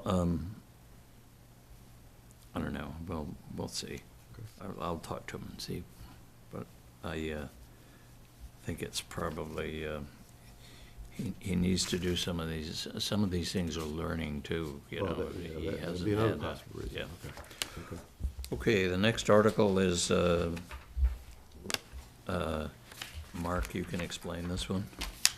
I think it's the same, isn't it, the main periodically? Yes. You just change it from May periodically to annually, yeah, We had a whole okay. discussion about this, I Yep. believe. Okay. Yep. Okay, Article 33 is, that's for the sidewalk easement on Metacomet Street at South. yeah, That one was hasn't changed, necessary to has it? complete the sidewalk. Article 34 is the Reineman property. The Yeah, this Reineman is gonna estate. change. Yeah, they've It's a asked. relocation, it's not an abandonment. Has the warrant article changed? Well, the language will change.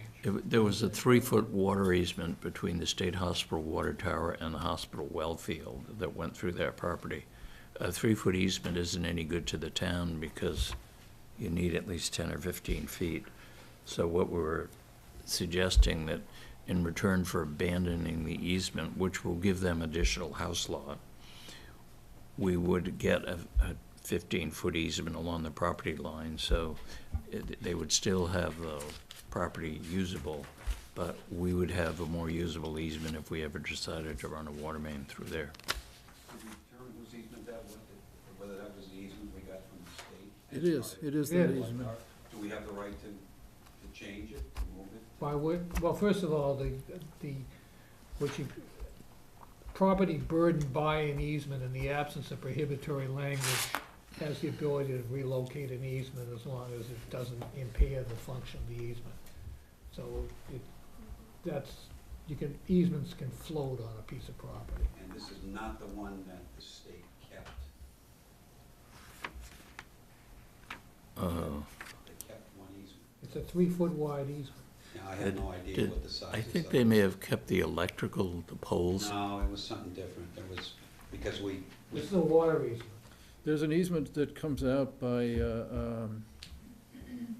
that little substrate, Shepherd Lane. Shepherd Lane. They have an easement that comes out there. That might be the one that they kept one kept. easement. Again, I didn't bring the agreement with me, And that easement didn't prevent the building of the extra house there on that street. Okay. But it does go from there over to the, Chris did send me the land Water disposition agreement, fields. so I do have it, I just haven't looked at it. And I would just again suggest that, just make sure it's not the one that the state decided they had to keep. We tried to argue against that, but they insisted they wanted it. Okay, Yeah, just on that particular article, I mentioned at the last meeting, but the Reitmans are effectively neighbors of mine, so on this issue, I'm recused. what's the next one that changed then, Mike? okay, Article 35 this is an article that Megan Sullivan put in.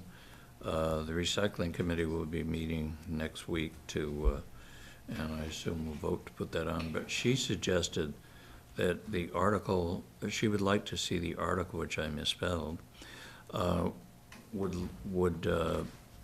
she would like to see it sponsored by the Scouts, because this is a proposal for an Eagle Scout project, I believe. I wrote back and said, unless they're 18, they can't sign a petition to put a No. question on the town meeting, so you'd have to find at least 10 Scouts that were 18 and over and registered voters. You might be able to get the adult leaders Right. to do that. You could, yeah. If the so, troop, yeah. if the Scout Troop Committee would sponsor it, you probably have 10 adults. Yes. I did have another question on this, which I assume the committee would take up next week, and it's who's going to be responsible there. She said, I thought it was like 3 or 4 barrels. It's 30 barrels. And they have to be emptied, they have to be kept clean, they have to be maintained. I think they're the ones that crush they're the electric ones, I think. They work on solar, I think. Yeah, Big so Belly? it's Big Big Belly or something. And although she said something about $800 a piece, and I can't imagine Big Belly unless there's some state grant. Is that what they go for, the Big Bellies? No, they're Really? much more. Okay. So I said, is it gonna be, Grant to get them for 800, and that's, Really? yeah. Because we couldn't afford it for Yeah. the strong. is it gonna be Park and Rec that's gonna be responsible? Is it gonna be the solid waste budget? Is it gonna be the recycling committee out Let of us their know revolving once you fund? find out. Yes, yeah. So there's all those issues to be resolved, so they're meeting next week and they can go over Okay, that.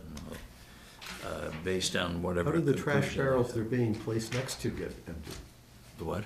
It says to be placed next to the trash barrels in public spaces. How does the trash barrel in the public space they're being placed next to get emptied? I think Park and Rec does that right now, but they are not very happy with that. And the recycling, you have to have a place to take recycling. And I don't know if you've read anything about China and the China sword policy. The China what? China is starting to reject loads of recycled materials. Yeah, I have heard of that. So it's getting more and more difficult, and especially with a single source, because if there's any contamination in them, they will reject the load, and you have to ship it back, and then or find some other country that will take it, and most of them don't have the facilities capable of handling it. So it's going to be a problem. Anyhow, we'll work that out at the next meeting. Article 36, we have not yet received a petition from a woman that was interested in putting streetlights on her street, so unless we Next get one one, to that'll change be then, Mike. withdrawn. Yeah. Article 37, that's a routine thing, that's the money we put in every year for people paying their sewer That one betterments hasn't early. changed. We take $400,000 a year out of that to offset the debt. That fund incidentally will disappear in fiscal '23 because all the sewer betterments will be paid off, all the bonds on it, so. Article 43, that's the one that the Permanent Building Committee said they wanted to have something in the bylaws governing their mission, and over, who's responsible for overseeing the approvals and recommendations to town meeting on building projects. I am waiting to hear from Mike Quinlan with a draft of an article for the wording on that. We reviewed a draft at your meeting back in October. And then they wanted to make some additional changes to it, so. What article number are you talking about? 43. 43. 43, that's what I thought you said, okay. Okay, Article 44 and 45 are the zoning changes. You're more familiar with that than I am. 44 is just is a minor. It has to do with flexibility for landscaping. 45, however, I did review the draft. I know that Gus expressed concerns last time. I did a memo to the planning board, and they have revised it in response to my memo. Is that what this one is, or is this the old one? No, I think this is a new one, because this has 8, the other one had 11. That is the new one, okay. Okay, Article 46, you voted at the last meeting to put the acceptance of the Community Preservation Act on the agenda, so that's the wording for that. I do have one question about that. I think the two of you maybe did, who called for it? What? Is there anybody in the public that's actually asked this to be put on, or is it just the two selectmen that put it on? At the last meeting, town council mentioned that Right, it was pending. it was pending. You What said did you you want would. to do with it? Dan Bible, if you recall, came in, and he was sort of the push behind the adoption of the Community Preservation Act. And because of the timing of the state elections, and you can't put it on a special town meeting, it can only go on an annual, and there was no state election last year. So it was decided at the time, in order to give more time to educate the public and to tie in with the state election, which will be in the fall, so you could put it on the ballot for the state election if it passed at town meeting. So my question is simply a technical one. If this is on this year, how did it get on? The board Selectmen put it voted 2-1 last meeting to put it on. So it's an act of the Or selectmen? no, Okay. you voted unanimously to put it on. No, we didn't. No, it was No, 2-1. No, and, I mean, on the merits, I'm not sold on it, but I'm not sure that all of us are anyway. My point was, there's nobody who has come forward and said we would like this on. This is just simply a unilateral action by the selectmen. So far, yep. Okay. And then just looking forward to the motion that would have to be made under this article, assuming somebody made a positive motion, they'd have to set a percentage as well at that time. Mhm. And do you have to decide at that time what waivers you would grant? The Yes. the first 100,000 of value, Yeah. or low income, or else elderly, or whatever? There's a whole series of waivers you Usually, can grant. most communities simply allow, knock off the first 100,000 of assessment and let it go at that. And Chris, you had said you were gonna circulate the thing that you and Mike put together about the, Oh, yes, let me do that right now. acted on, that related to the CPA, the finances. So our plan right now is to close the warrant on January 30th. But there was, Evelyn did tell me she had an email from Abby Marble that came in while Evelyn was out, asking for you to do a charter study commission at this year's town meeting to look at 2 issues. One, looking at a 5-member board of selectmen and an appointed town clerk versus elected.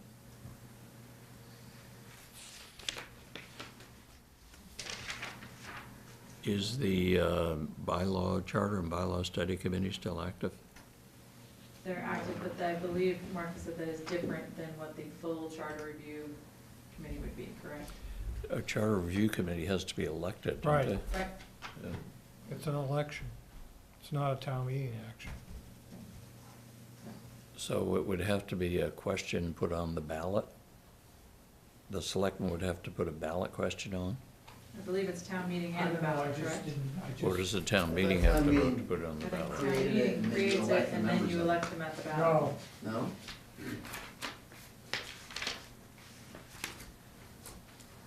isn't this, I just did a memo to you folks on, Yeah, it was in the 2 weeks agenda ago. packet a few weeks ago. I don't know, I can't, well, here it is, right here.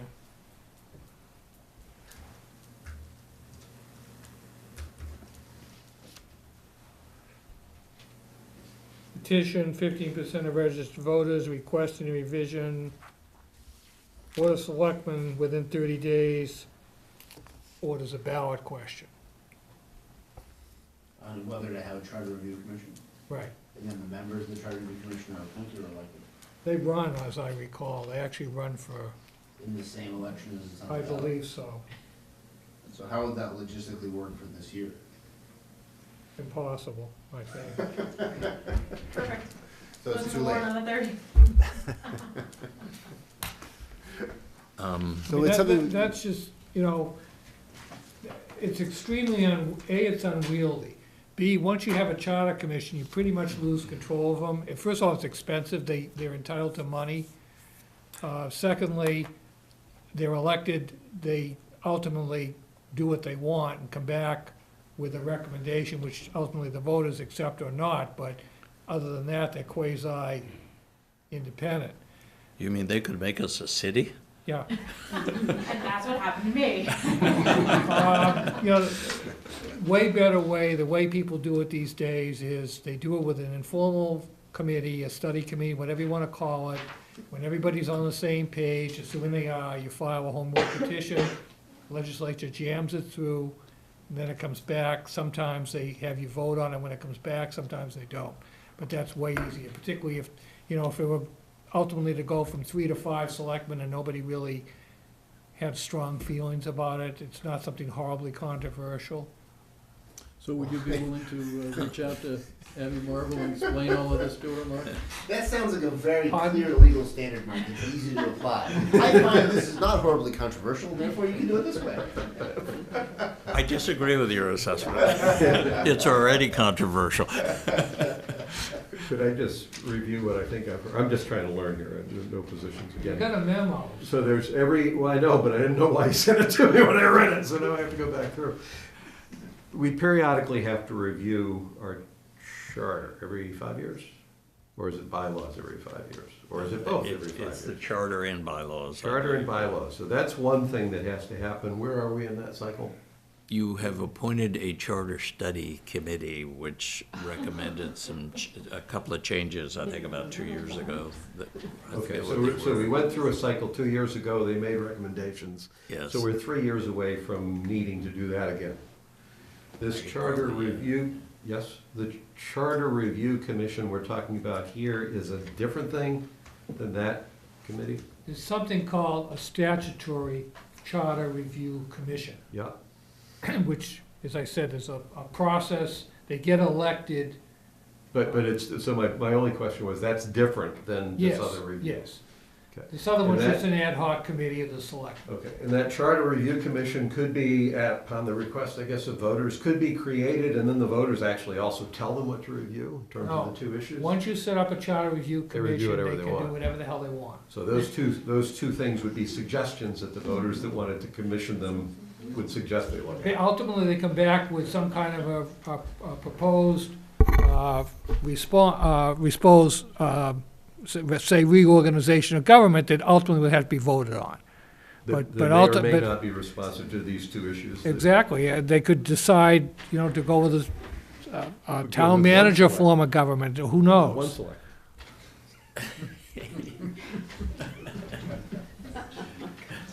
And- Okay, I just wanted to be sure. I And knew just what- parenthetically, this occurred to me today, or the other day, 5-member board of selectmen, the rationale being selectmen can talk to each other.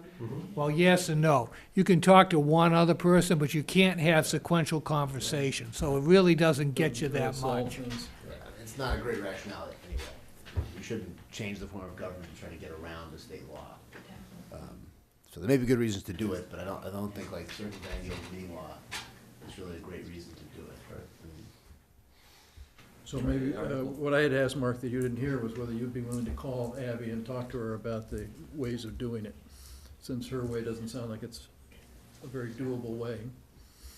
Yeah, I mean, she's called me, she knows how to get a hold of me too, you know, if she wants to reach out to me, I'd be happy to respond. Well, somebody needs to respond to her, somebody. Before we go down there, what was required for, was 15% of vote? What does it take to have somebody submit that request and require action? 15% of registered voters, So do we have 15% of registered voters calling for that? and that's probably, that's a huge number. That's more than who vote on it. It's like 1,400 people. My point is, with respect to Abby, the fact that one or two people in town say, I think we should do this and we should look at that, is not actionable. No, they typically, they get a committee together and they actually go out and they, you know, they bang on doors and stand around and get people to sign it, wherever. So the first step in this process, if It's a she's serious, petitioning would be to do process. that. Petition. Although, but Mark's saying that there's another way to do it, and that's probably what Abby should learn, is that there's another way to do it, and you can just have an ad hoc selectmen's committee that looks at it and comes up with some recommendations, so. I guess the underlying rationale on one-on-one is why is somebody pushing for particular changes? Because I'm a strong subscriber to the if it ain't broken, don't fix it rationale. So into your point, Dean, I mean, again, just because somebody in town asks for an ad hoc committee doesn't mean the selectmen create it. So even then, if we don't need 15% of registered voters, we probably then have to figure out what constitutes a serious enough request that we would create an ad hoc. Back to my earlier point about the 104 appointees and committees that we have, I just have, I'm not averse to doing something that people want to look at. It's just that I don't think it's at a drop of a hat. Incidentally, last time I checked, we had 9,011 registered voters. 15% of that be 1,350. 1,352.4.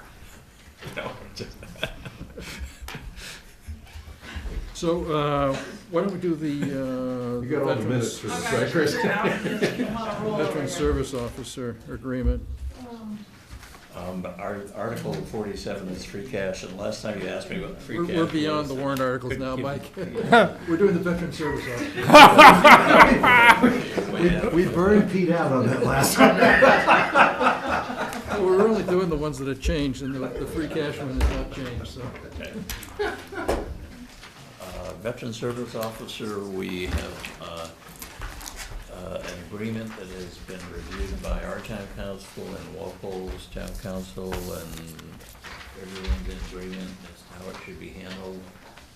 It is before you for signature tonight. If you people vote to approve, it will be sent and sign it. We will send the signed copies to the Walpole Selectmen, and they will act on it at their next meeting.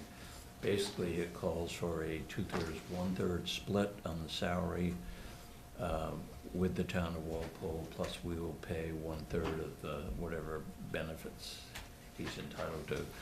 We will not pay a salary. We will be billed monthly by the town of Walpole on an invoice and pay it out of a vendor warrant. So he's not our employee. So would give us a day plus whatever else is needed a week with a Veteran Services agent available in Town Hall or Council on Aging or wherever, and more if needed. And then anyone who wanted to see the Veteran Service Officer on any other day would be free to go to the Walpole Town Hall and to his offices. So his name is John Cogan, C-O-G-A-N, and Ron Griffin has worked with him. I discussed it with Ron. Ron was very happy with him. In fact, he and Ron used to trade off if one was going on vacation or sick or something. They would service each other's caseload. So, and then I've talked to several other people, all of who highly recommended him, and I had a conversation with Mr. Cogan over the phone, and seemed quite reasonable. Just was one minor follow-up on Ron's email to us about some of the other issues.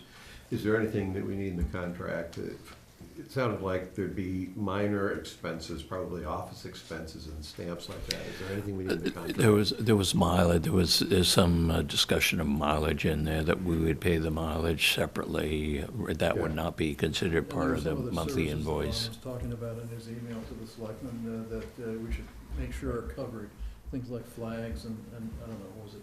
Yes, Veterans markers and stuff. we have a budget for that. So basically, what you'd see, the entire Veteran Services budget now would be considered operations rather than wages and operations.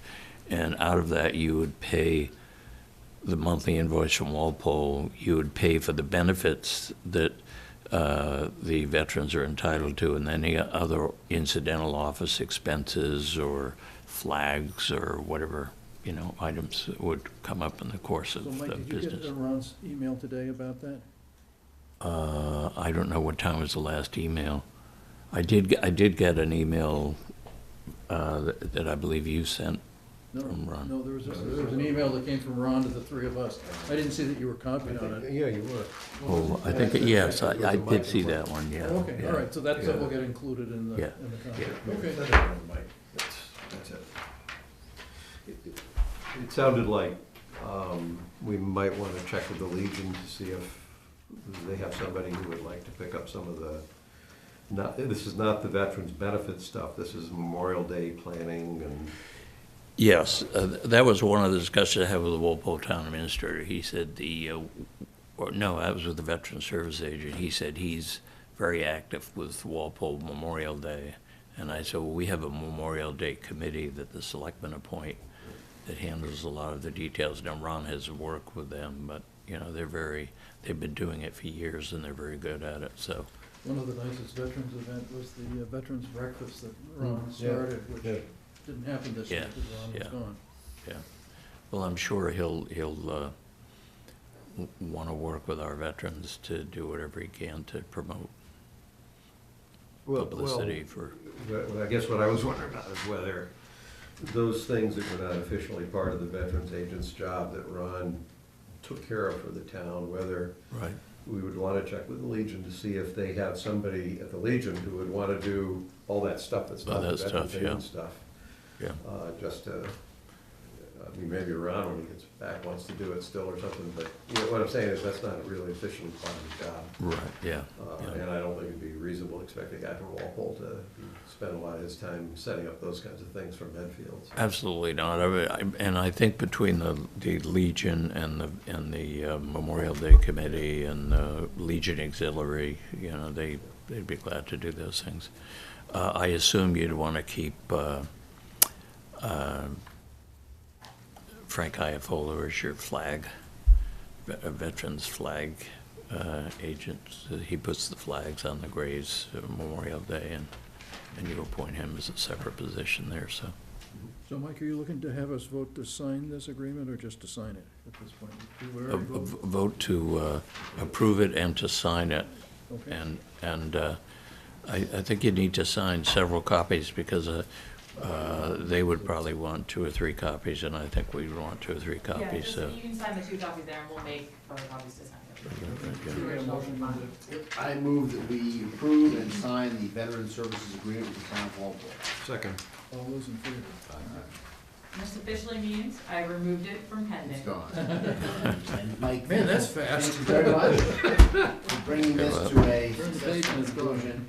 Well, it took a It's a long long enough, so process, yes, but I think yes. we landed in a good place, so thank you very much for sticking with it, and I think we landed in a good spot. And it only took us 9 months discussion. Yeah, and in fairness, Ron Griffin went beyond the time period, so also thanks He to did Ron very for much. We very filling much the gap, appreciate his willingness and, and then for helping us. yeah, Mm-hmm. yeah. So why don't we go back to the discussion, and update on Lot 3 Hinckley property, and I'll recuse myself and let you guys Have at have your it. discussion. So Gus, I had asked, because we had gotten the memo, we got the memo from Steve Nolan. I did. About the financial analysis of the State Hospital Committee's proposed 42 units.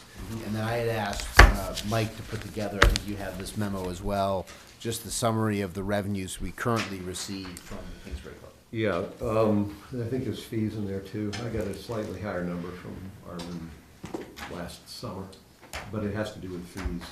There's other licensing fees that he has that he pays. Oh, building permit fees and. Oh, yeah, alcohol. yeah, He's got an alcohol Alcohol license. license. Yeah, it's less, Okay, but yeah. just so we know, it's less than 150,000 total, so Right. that we're dealing with Yeah. $20,000. Right. So, you know, I obviously, whatever expansion happens is not gonna be as much as this, so, Yeah. but just to sort of get a sense of the overall financial impact of the two proposals. And so, I mean, just to start, I mean, I'm kind of back where I've been at the beginning on this, which is that I think at a minimum, we ought to put out an RFP that would allow responses for either use. So here's my issue with that. When you do that, how do you evaluate them? You develop the set of criteria that you'll apply. And I would evaluate them in terms of financial impact in the town and ancillary benefits to the town of the proposed.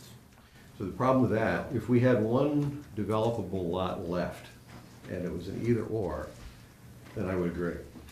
But when it's not an either-or, there's absolutely no reason why you couldn't put that housing up at the state hospital where it belongs, or where we want to put housing. The issue is really, should we only do one of those things, or should we do both of those things?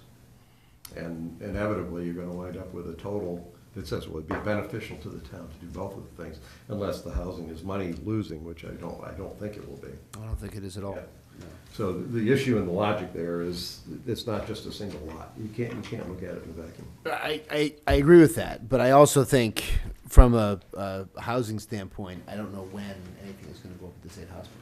And I think what you're talking about is fundamentally changing the current master plan at the state hospital to include the kind of development that's being proposed at Lot 3. The state hospital plan has a lot of affordable housing plan for it. It does. Yeah. It does. What happens if the hospital plan doesn't get approved? We have to still move ahead with something. Right. Yeah. Right. So let me back up. So you're basically saying without this, you're not sure that we'll be able to maintain a safe harbor? No. What I'm saying is that I mean, if it doesn't get approved this year, I don't think we say, gee, I guess we don't do anything with the state hospital. It'll take time to get something in place. We probably will need, we'll need to figure out exactly what mechanisms we have to do that. But my point is, we are putting in more housing in this town than the town wants. Because this is 40 units of housing that when you add it to what's already planned for the state hospital, we're closing in on 400 units of housing total. Right. So there's no pressing need to have housing on that lot. I look at it and aside from the things that I've already talked about, which is this is what we bought it for, this is what the people who, there is a constituency in town that wanted an athletic facility. I'm not part of that constituency. I'm just trying to deliver something that a significant group of people in town have been clamoring for a long time, because they said they want it, and because it makes sense for us from a diversification standpoint.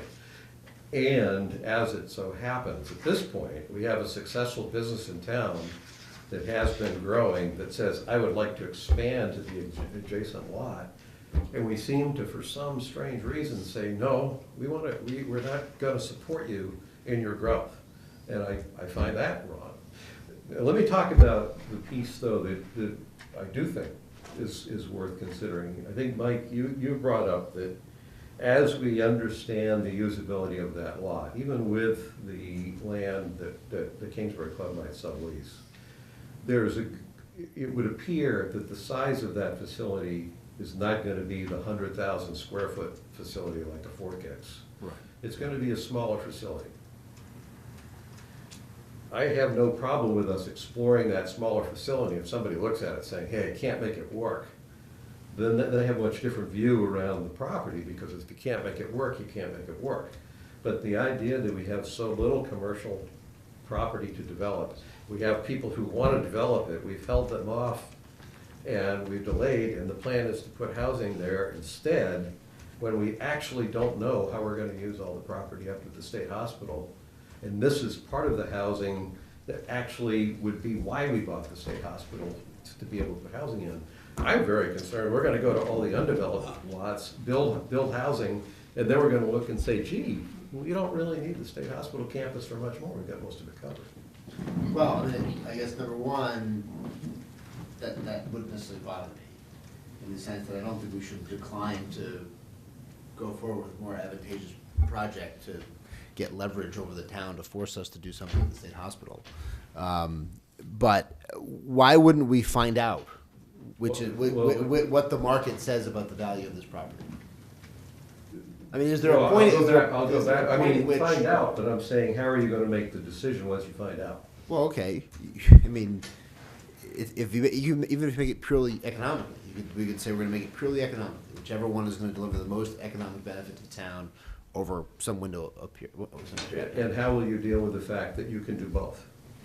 Well, you can't do both there. Right. Right. So we're talking about one piece of property. You don't know, that's an artificial. Well, that's but my everything point. That's an is artificial boundary. thus, right? Because we could rezone 1,000 acres of Dune Hill Reservation, and we could put, we could put a corporate campus there too. I mean, at some level, we can't. I mean, then we're going to defer development potentially at Lot 3, in the hopes that we're gonna pass a master plan for the hospital, and in the hopes that that master plan is going to address some of these other concerns. As opposed to, we have a piece of property that we control, that's got town meeting approval to do either of these things. And all I'm saying is, issue an RFP for both. If somebody came back to you and said, look, I'll pay you $1 million to build that 42 units, and the net tax revenue is what they're saying is at minimum $200,000 net tax benefit. I think it's higher than that, but let's say that number's correct, the net $200,000 tax benefit. And the Kingsbury Club says, I'll pay you $40,000 in rent, and you get $20,000 in taxes. Would you still say, no, we better take that $60,000 instead of the $1 million, because we might be able to put the $1 million up at the state hospital? No, right? Isn't there an economic point at which you would say, you know what? Well, the market is sure. stronger for housing. Absolutely. Well, I mean, I still have a problem with the state hospital that we're locked into, that you don't care whether we develop. I'm not saying whether I care whether I Well, what I'm saying is we should not be trying to artificially manipulate the incentives in town to say, we have no choice but to put the housing there because we chose not to put it all these other places. And I'm saying we shouldn't try to artificially manipulate the taxpayers when we told them, when we bought the land, we wanted it for commercial development. When the article passed, it was sponsored by people who wanted a particular use for that property. And 3 years later, we're sitting there, actually 1 year later, we're saying, I know you voted that way, and I know that's what you wanted, but we're not gonna give it to you because we have a different idea. Right, but Where's the integrity? Let's back up. Well, first of all, neither of us said any of those things. I would agree. Okay? So, that's the first part. So Second we are part now of it is, responsible for it. we're now responsible for it, but as you reminded people at town meeting repeatedly in 2014, that article was not an article for a sports complex. Right. It was not a sports complex article. Absolutely It was right. Yep. a very broadly worded article for sale to a commercial developer. Right. Okay? And all I'm saying is that if the housing proposed. Which is not a commercial It's purpose. not a commercial purpose, agreed. But if that is going to be more economically advantageous to the town, I have no trouble telling people who want a sports complex or people who sponsored that article that we put it out there, and according to the market, this is the most economically advantageous use for this property. And so, yes, it's different than what the mock-up of the sports facility was that was handed out before the town meeting. It's different than what people who want a private sports complex wanted. But on balance, we put them both out there. We got bids that were back. We picked the higher bid. And I'm telling you, you're dealing with that undeveloped piece of property in a vacuum. No, I'm not. You're treating it as if you can only do one or the other with it. You can only do one or the other on that property. Yes, it is That's a right, fact. and that's an artificial It cannot be constraint. both the particle and wave. That is an artificial constraint. But- Here's the better, I'll tell you, let's do something a little different.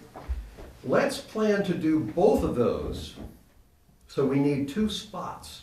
One place for an athletic complex, because the prime issue here is people wanted one and we want diversification. Let's identify the spot that we will put a commercial sports complex or housing to supplement this lot 3.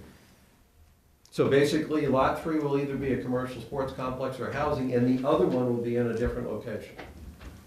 That assumes there's another location. There is, suitable let's put it for south of that. Hospital Road. Okay. The land that we own? Well, when we do this economic analysis, let's put them and say, would it be better to have the sports complex on lot 3 and the housing up, you put it wherever you want as the second one, I'd say put it on the campus. Or would it be better to put the housing on lot number 3 and put the sports complex south of Hospital Road? Right. We need to develop that too, the lot's there. So then Let's go. are we then now saying we're just gonna carve out another piece of the master planning property that we're I now? think we're gonna wind up having to do that anyway. Right Right. now, the outline of the master plan does not even have South Hospital Road in it. Right. But then we're talking about now going back and saying we're going to now slice off a piece of this. Well, I'm happy to wait until after the town meeting, or the special town meeting, depending on when it's held, assuming it's held in May. I mean, how many years do we want to wait? Well, I'm asking the same question about lot 3. We could issue an RFP tomorrow and find out what the market thinks about either of those uses. Well, as long as, you're not following my logic, I'm sitting No, I am there following saying your this is the only, if this was the only lot in town to develop, I agree with you. If it's really important for us to compare the relative economic value of putting those property, that use on lot 3, I'm just saying, then let's pick another lot to put, whatever doesn't go on lot 3 goes to a different place, so we can actually compare apples to apples. because we're looking for the greatest economic value. I'm saying you can put a sports complex on lot 3 and you can put housing somewhere else. I agree If you with put that. the housing there, where else can you put the sports complex? If you tell me nowhere, then the issue isn't just purely economic. There's plenty of places you can. Well, put it. then, we'll pick one. There's plenty And you we can set one up. The Project Rec wants to build one for $20 million on Hospital Hill. That's, no, this is commercial. Or This you is can put a commercial one. This is commercial. You put a commercial one on the main campus. We put them out and ask people to give us, then I'm okay with it. But then we're effectively just telling the State Hospital Committee, thank you very much. We're now going to start slicing off pieces of this for these other. I have had a consistent position on lot 3. I have not gotten a good rationale for why the decision was made to disregard what the original plans were. Let's just So- move us, that's in the past. Okay, here No, we are. but- We're in January of 2018. Right. Something's gonna happen with the State Hospital, something. Or not. No, that's something as well. People I say can no. tell you right now That's that- nothing. that Something is plan- going to happen, a decision is going to be The made. way that plan is written now is No, but not gonna Put happen. that aside, something is going to happen. People are gonna say yes to it, people are gonna say no to it. It's not just gonna linger, right? There's gonna be an up or down, there's gonna be something, right? But we don't know what that's gonna be. We don't know when that's gonna be. I mean, I don't see, I mean, you're basically then tying the Lot 3 disposition process to the State Hospital disposition process. Well, Which means Lot 3 is not happening in 2018, it's not happening in 2019. Who knows when it's gonna happen? And my point on this is, it has sat there for 22 years, Yeah, okay? We have 2 potentially viable uses for it, all right? and one zone use for it. One zone use for it, 2 potentially, maybe more potentially viable uses for it. Who knows? We put out this RFP, we could get a response that was a surprise, consistent with the existing zone, and it's neither a sports complex nor a housing. Yeah, I would be far more receptive to us putting out an RFP for commercial development, and if in fact a sports complex is not the highest economic value for commercial development, I don't have a problem with that. Well, see, but I would add the housing as part of it too. You can add For no reason other than to just do it, I'm saying that's. Well, no, for the taking- reason that maybe I'm it's saying gonna be that's better. driving up the number of housing units we're putting in town, when in fact we have no driving need to do that. Well, but And here's it's the other, taking- here's the other piece of it, is that the benefit to the housing is that it advances the housing production plan. It moves us closer to 10% in. And it squanders the campus, the hospital It campus. doesn't squander the campus. The campus is still gonna be there. For what purpose though? For whatever purpose we decide to do it. That's What I'm not a good saying enough is, answer, whatever purpose, when the reason we bought it Don't say was that. to help the town. I've got it documented, you know, when we We put this did together. not buy it for housing. We bought it to take We- control. One of the potential uses after we bought it could have been housing, could have been anything. But we did not buy it primarily for housing. Bill, Bought can you it- use the I don't even microphone know so what the people at home can hear what you have to say? No, I'd rather yell. If it's not, if Mike's microphone is not picking it up. I went back through some of my old notes from the time before we bought the property. And Well, I can ran tell you, across you stuff wrote that your talked about- notes from your point of No. view, because you and I have extensive communications back and forth. Well, so taking control without any idea of what that meant, we wanted to control our destiny. Our destiny, and one piece of that had to do with 40B. Our destiny, and Yes. another piece had to do with senior housing. But it was not the primary purpose. Let me have the microphone. Well, Mike, I want to come back. You disregarded the safe harbors, and I don't see where you can I'm do not that. disregarding it. There is It's nothing, not to the safe harbor. there is nothing that can happen at the hospital. I would venture before 2020 or 2021 at the core campus. And the core campus is where the majority of the affordables are right now being projected. And the majority of them are rentals, all right? And quite frankly, the numbers are driven not by whether we need 40B units there or not. The numbers are driven by, the numbers of apartments, are driven by what does a developer need to put in there to be willing to buy the property. So you're gonna wind up with more units than you want, no matter what you do, quite frankly, on Ice House Road, lot number 3. So my give me the point- logic for 40 extra ones, if No, that's, if they're not that 40 statement extra is ones. true? No, I mean- that's not 40 extra ones. Now, I'm going to say, I said this last week when at the last meeting, when Mike suggested that we go out with a dual-purpose RFP. And my comment at the time was, if the hospital does, you have to assume, if the hospital doesn't happen, can you meet your safe harbors from now till 2020 or 2021 when something actually gets built up there? And if you can, then I guess I'm willing to back away. I'm not sure you can make your safe harbors. You're not there yet. In the affordable housing plan, that chart that you have, where does the Ice House Road? The Ice House Road is sort of off to the side. I mean, Right. it's not. It's not even part of the plan. But the No, other no, no, items but aren't. I'm gonna follow up with that though, is that in looking at, and one of the reasons and I'm coming back to this, is that in looking at the locations of the prospective projects that we have, the types of the prospective projects that we have, and the way it is shaking out, I mean, we have right now, more of the projects are in a relatively small area than is probably good overall. That's not to say that we won't go in that direction, but right now, most of the projects that we either have approved or that are kind of in the range for the next couple of years are within half a mile of each other, within 3/4 of a mile of each other. And again, that may just be that's the best we can do, and that's just gonna be how it's gonna be. But at the same time, I mean, one of the principles of the housing production plan is that things should be in different places around town. If the 42 units at Lot 3 is, as McCabe has analyzed, tax flow positive to the town, which it almost certainly will be. We're not gonna have to buy a new fire truck, we're not gonna have to hire more firefighters, we're not gonna have to hire anybody new, most likely, to deal with people who live in those particular units. We are then in a position where, we're about 120 units short right now, where if you did the 42 there and you had 45 at Tilden Village, you'd be about 35 units short of, not of safe harbor, of 10%. With those particular developments that are not gonna have a negative tax consequence, that are in locations that don't currently have any affordable housing. So they're spread out more. And so I'm not ignoring the safe harbor piece of this at all. And you're So there would basically be, then, there probably, by the time you get there, there'd be no need for affordable housing at all in the state hospital campus. potentially. And then you, That one's and dropped then, off. well, but then you would have greater flexibility of what you can do at the state hospital. If you don't have to use. We've had some 3 years the- of flexibility on what we do with the state hospital. We don't have an answer. Well, we This have is- an this is a answer, which cop-out. is 380 units and all of that. I mean, On top so- of everything else. On top of everything else. So, And so okay. what I'm saying is, if, depending on what agree. happens with the master plan, that if you take the pressure to put affordable housing up there off, potentially, not entirely, you would then have, I think, a wider range of options to either do, again, depending on what happens with the master plan, to do something smaller, to do something more targeted, to do something that doesn't have to meet all the different, bells that it has to hit right now. It is not trying to hit the affordable housing piece of it.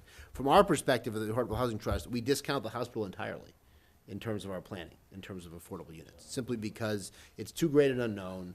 We can't control the timing of it. The timing could be a very long period that's gonna, And the reason hopefully, we can't, but- and the reason we can't control the timing of it is what? one, we don't have an approved master plan, even by the Board of Selectmen. We don't have approved zoning changes. We don't have an endorsement of town meeting of any master plan. And then we don't know what the market is gonna be when there's finally an RFP. And with the exception of the Arts and Culture Center, we don't have a single clue about anything specific to do up there. True. And we're presumably going to get a clue 5 years from now or 10 years from now? This is an issue of kicking a can down the road. Well, this is not, this is. I will admit, part of my purpose here is to start to put this town under some pressure to start to develop the state hospital campus. Because I know exactly where this is gonna go. We've already squandered 3 years. We haven't squandered 3 years. We've taken longer than we should have to get to the point that we are right now, and we still do not have a clue about what we're gonna do up there. I don't disagree with that, but I also don't see why then we're gonna make Lot 3 potentially an adjunct victim of that slow process. It's not a victim, it's one of the things we need to do, if we really are trying to drive taxes down, we need to diversify our tax base. We have a business in town that actually is supportive of expanding there on a piece of property that is zoned for that we have actually, when we first disposed of it, was of people who wanted to see that done. And we have land that we have no clue how we're gonna use up at the state hospital that can meet the other need. potentially. When you some- talked about 380 units at the state hospital, after you talked about 80 more affordable housing units between Tilden Village and lot number 3, we no longer are worried about 440 units of additional housing in town. That gets us up to 460 units of additional housing in town. Right. Well, and I think my suggestion with the 380 is a concern that that's not going to happen, right? And so that we're in some realm going to be back to square one, potentially, if town meeting does not support the current plan. If the selectmen support the current plan, and then town meeting supports the current plan, and we start this summer with disposing of some pieces of that plan in some order, in some way, then, okay, then we're sort of doing both. I'm just thinking realistically, and now maybe we just defer this Lot 3 RFP until May, until we know what's happening with the hospital. And then maybe it's easier to carve off a slice of it and do what you suggest and say, look, here are 2 parcels of land, and do both of these things, right? I mean, it's. If that's what it's gonna take to do it, that's, my own thought would be that we proceed now with an RFP for the commercial development of Lot 3 prior to the town meeting. And we see what kind of, we don't actually know what we would get for lot number 3. And we know that there's some interest in lot number 3. We'd have to decide whether we want to publicly advertise it and open it up, which I think probably, I don't know whether we'd have to, but I think we could, or we could just enter into if it's legal to do it, we could just enter into a direct negotiation with the Kingsbury Club to expand. I don't quite know. Kingsbury got the lot that it got without was there a competition, Mike? Oh, yes. There was, okay, so we have to, so my point is, I would put that RFP out with a facility that reflects what the town thinks that facility should be. But So I then think- we're gonna plan the facility. I mean, why don't we just send out an No, RFP you that says specify the you facility. can say you can build something consistent with current zoning, or we would do this other project as a LIP. And we'll get bids for both of them. For all the reasons we just talked about, Mike, which is the housing does not have to go there. doesn't because we have have to. land for it to go somewhere else. But would you agree with me at least that there's a price point for the housing at which you would say it's better to put the housing there than? I will be willing to agree with you if you decide what that price point is. I can tell you what it is. Okay? Yeah. What? 15% more than we get for the commercial bid. Not good enough. Why not? Because we can put that same thing somewhere else and still get that amount. Maybe. Absolutely Maybe. I mean, that's the thing. I mean, you're basically saying, we're not gonna do it because maybe we can do it someplace else. And that, and to me, this is the kind of thinking. When you're sitting on no, no. 134 acres, that's a little more than Yeah, just a but- maybe, I don't know. But this is the kind of thinking, Gus, that leads to us 22 years later to having nothing done. Actually, Because you're it's not. always making. Actually, it's not. No, there's always some other better option for that. Exactly. We could get a Well, bid I from the agree with Kingsbury that. Club. Yeah, If we moved set it ahead up with the this way, commercial Gus, development if center, we set would it have up the this way, issue. Gus, there's a decent chance we will get a low ball bid from the Kingsbury Club because they'll say, you know what? We're the only game in town. Nobody else is coming to build a sports facility. So I'm going to bid $10,000 for it. And they've said they're going to put it out there for this. That's what I would do if I were them. I will give you that. If we don't get something which is proportionally similar to what Kingsbury's already providing. If Well, it can't Kingsbury be comes in and proportionally says you'll make similar. $10,000 on this, Right, and that's what I'm saying, is that, I mean, given that disposition, I don't think you're gonna get a competing sports complex operator there, given where they are. And so I think you're gonna get more competition and a better price one way or the other if you include either option. so then we need to talk about what the trade-off is. I'm saying 15% isn't good enough. What do you think it should be? I think it should be 50%. 50% more? Yep. So if the housing beats it by 50%? Yep. Then you would do the housing. And how do you factor in the benefit of 2 years of safe harbor? Are you telling us that we need to have that housing to get safe harbor? I'm not telling you you need to get it. What I'm saying is that is to me, is a It's not part preferable. of the plan. This is right back in the same category as your maybe. No, what I'm saying is, no. What I'm saying is that there is I think that project is preferable to some of the ones we have under discussion. We can get to safe harbor for the next several years with the projects that we have. Wait a minute, I have an objection on that. I specifically asked at your Affordable Housing Trust meeting, and thank you for running that, by the way, and making it a public meeting. But You're welcome, Bill, I appreciate it, thank you. My pleasure. the issue I had there, and I asked the question twice of the representatives who were discussing Tilden Village as to what the timing for this was. And I did not hear anything that led me to feel encouraged that it was going to fit into your schedules for Safe Harbor. At one point, the gentleman that was there with, I'm sorry, I forget. Yeah, with Candace, whatever. He said something along the lines of 5 years. Could be as long as 5 years. Yeah, I mean, Well, Tilden. 5 years is not going to give you Tilden Village for a Safe Harbor. You could possibly have something built at the hospital within 5 years. And I also want to talk about the plans that are being put forward now for the hospital. What isn't clear to any of the people who've attended the meetings, we resource members, is whatever happened to any discussion about an incremental sale of the property. So we had talked about perhaps selling the pieces of the property at the front of the hospital first for development, for housing. Now, it was not rental housing. I mean, it was thought more in the lines of single condos, duplex or triplex condos, similar to what was being built elsewhere on Hospital Road. That was one of the concepts. And that would be the initial piece of property that would be sold. What we haven't seen is, when do you get into actually building the rental units?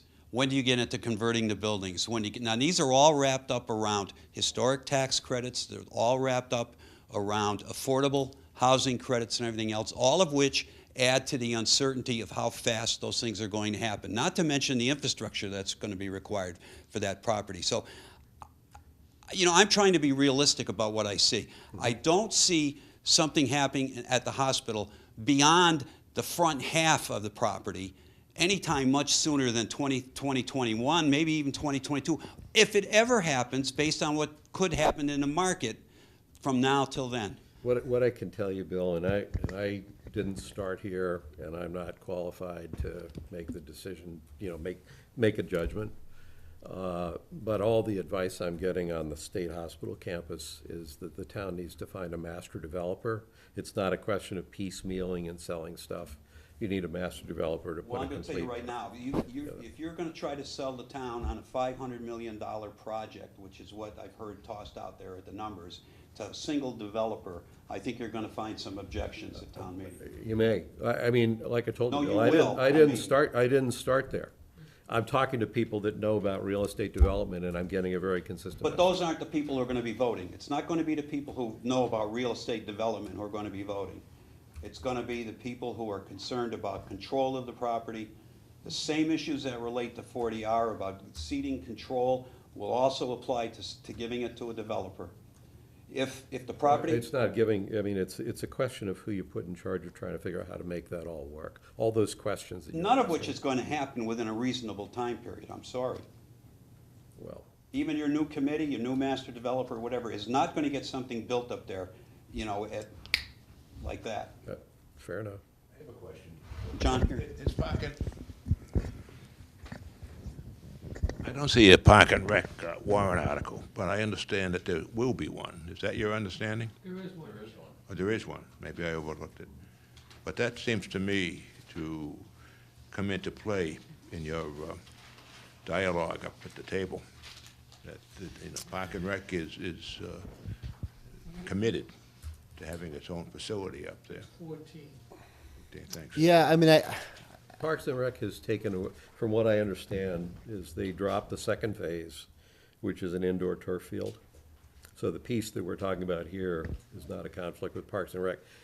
The land, we haven't gotten a definitive recommendation from the State Hospital Master Planning Committee, but the land for the Parks and Rec facility or land for a commercial athletic facility has not been clearly designated.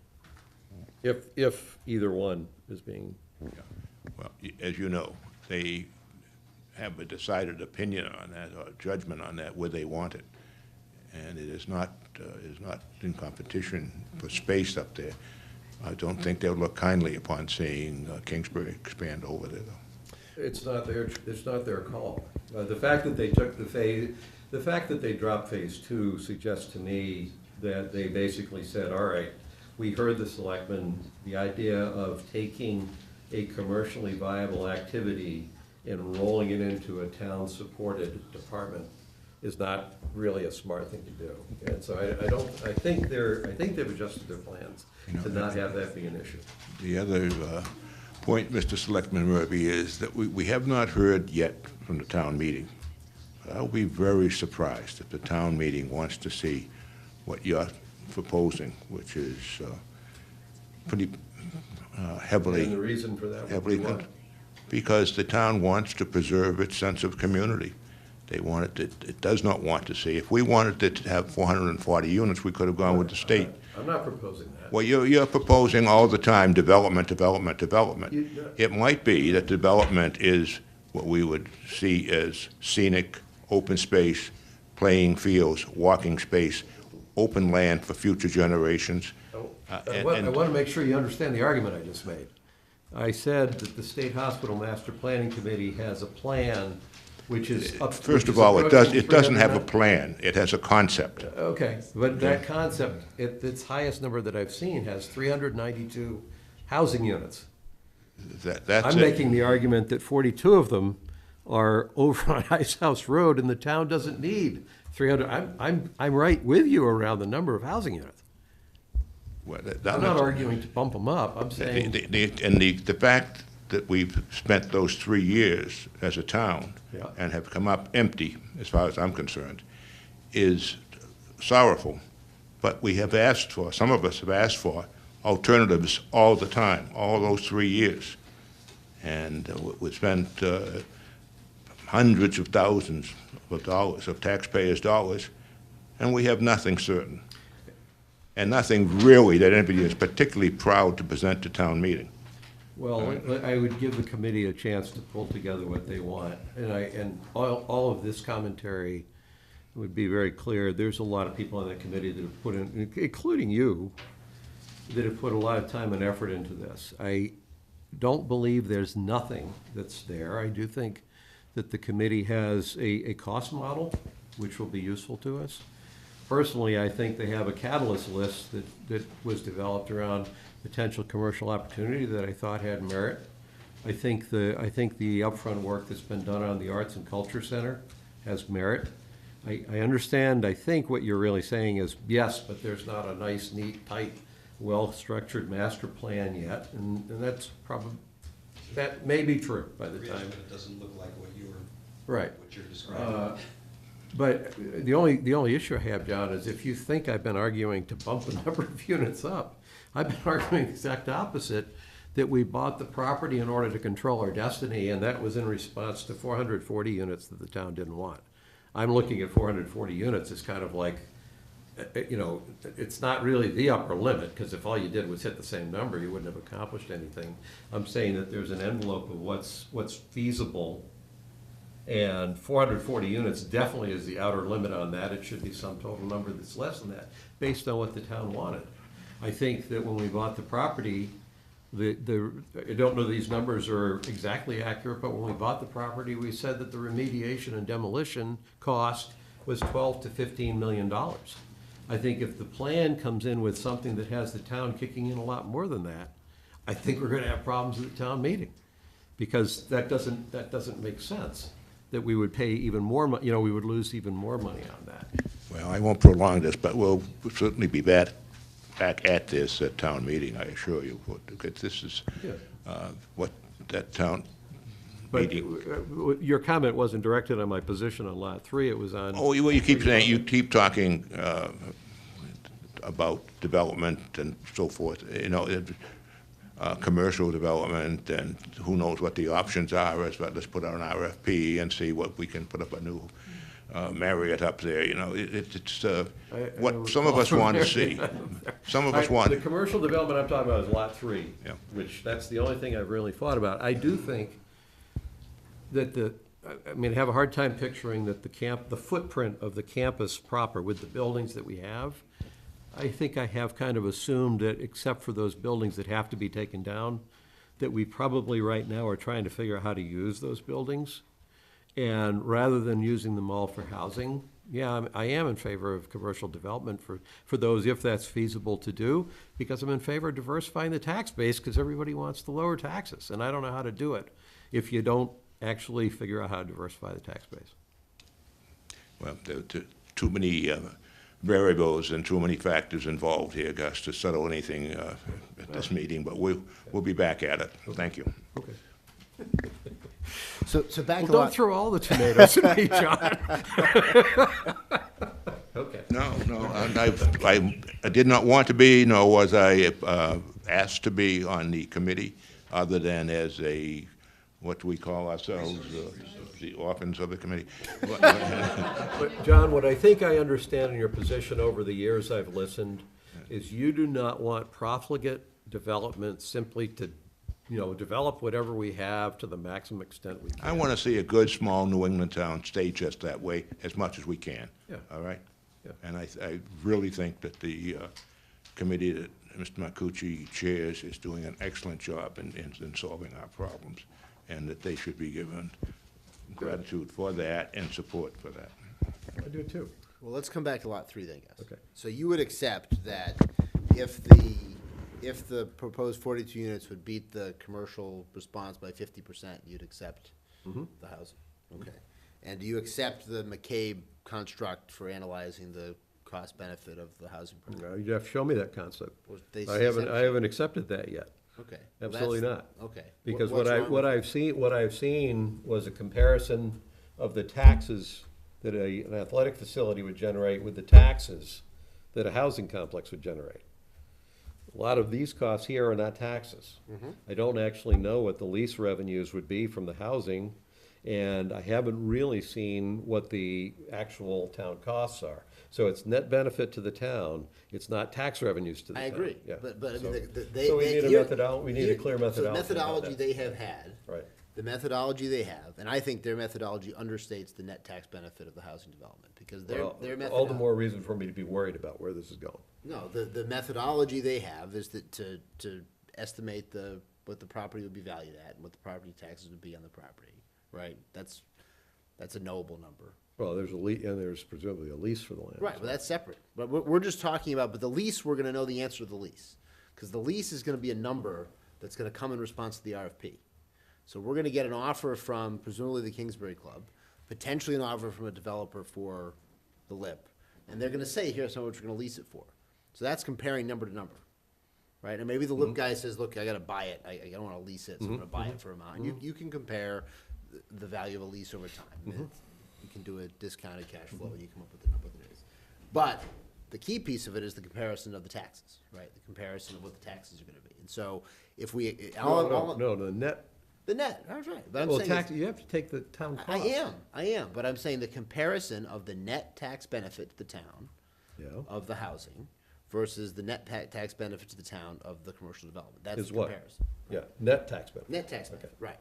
Now, the reason I think they overstate the costs associated with the housing is because they just take the average cost per unit of town services and apply it to 42 units. So they take essentially what you pay for all of town government divided by the number of housing units, and they apply that average, right? To me, that usually, just like when you take per pupil and you spread it over, you're always overstating it because there's a difference between marginal costs and average costs. And so I don't see how adding 42 rental units of senior housing are gonna have almost any additional cost to the town. We're Well, certainly not gonna have to buy a new First off, fire let's truck. not call it senior housing, it's 40B, right? Over 55 senior housing. It'd be a 40B. Senior housing. Yes, over 55 senior housing is what the proposal is. And we That's have, what the 42 units are on lot 3. It's gonna and be we a have senior 40, and we have 42 senior households that will qualify for 40B. No, you'd only have, first of all, it's not only open to Medfield residents. Okay, Secondly, it's not 42, it's 25% of 42. So it's 12. okay. Or 11, it's 11. And then the other 31 are market rate over 55 senior apartments. That's what that proposed development is. It's a 40B project, because 11 of them will be reserved for people who qualify, and then the other 31 would be market rate apartments. And all 42 would qualify for SHI. Do we have any endorsement from the seniors that a three-story apartment is what they want? Well, do you mean the seniors who responded to the Senior Housing Study Committee, or do you mean like the That's the only, seniors? that's the only survey I've seen so far. Well, but again, this is what McCabe is telling us for, there's a demand for this type of housing in this part of the country. okay? I don't have enough expertise to Well, tell so them that they're wrong. what I'm being clear about here is, so actually, we're marketing senior housing to the region, trying to bring seniors in. That's, by definition, it's open to whoever wants to come and live Whoever there. wants, okay. Right. And how are we, Very and few of how us are were we born in evaluating, Medfield. how are we evaluating how these help us achieve town goals? What's that? If control was what we wanted, and presumably control has to do with our ability to achieve town goals, how do we evaluate that? On lot 3, Yeah, so a town goal is achieving compliance with 40B. Okay, this would Okay. cover, in addition to 2 years of Pick safe up a harbor, lever. Okay. would take us up, what's that? we'll pick up 11 No, units. we'll pick up 42. Oh, it's rental, it's because rental, yes, I buy that, So we'll I'll pick buy up that. 33% of our delta will be covered by this project. Okay. One of our town goals is the diversification of the tax base. Housing that does not materially increase the demands for town services has the same effect as commercial property, in that is a net tax positive property. As Pete regularly reminds us with respect to the Ralph Costello development on 27, right? And so, Well, that's not a good comparison. no, it's the 1.2 concept. million, yeah, It's the okay, concept that if okay, you, anything you build that generates a net tax benefit to the town has effectively diversifies the tax base, because you are spreading the same set of town services, the same expenses over a larger tax base, right? So if you were to add just 30 single-family homes that didn't add to town services, that would have the same effect, right? You'd be spreading the same fixed costs. It's only when you have an incremental increase in costs. So there are 2 town goals right there that Lot 3 would help us achieve.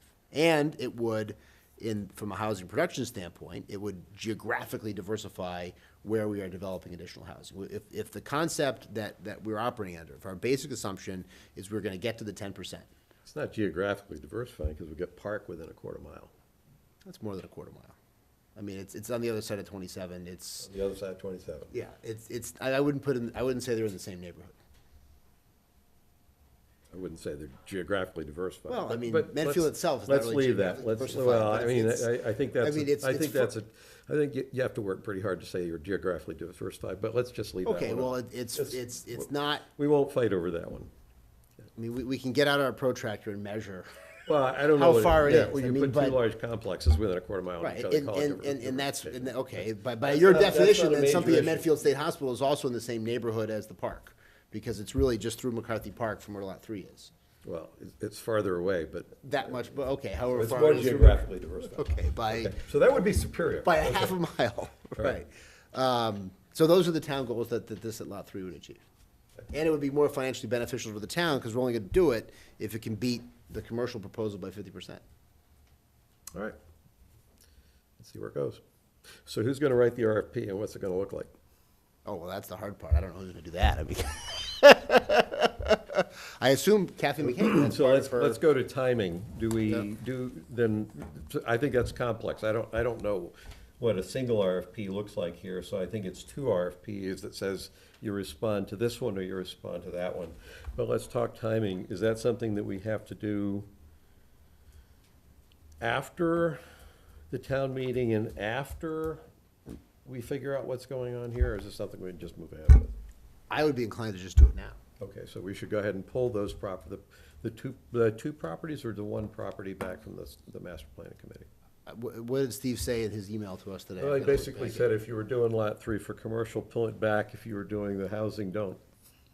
Since we're gonna do both, then I think we leave it with them. He had also suggested doing, at one time, doing both, and then you got sidetracked in arguments and everything else, and I think he backed away. I mean, you might approach Yeah. Steve again and ask him if he's, No, he said, in his email, said that B is issue an RFP for either housing or an indoor sports facility, and then evaluate the responses.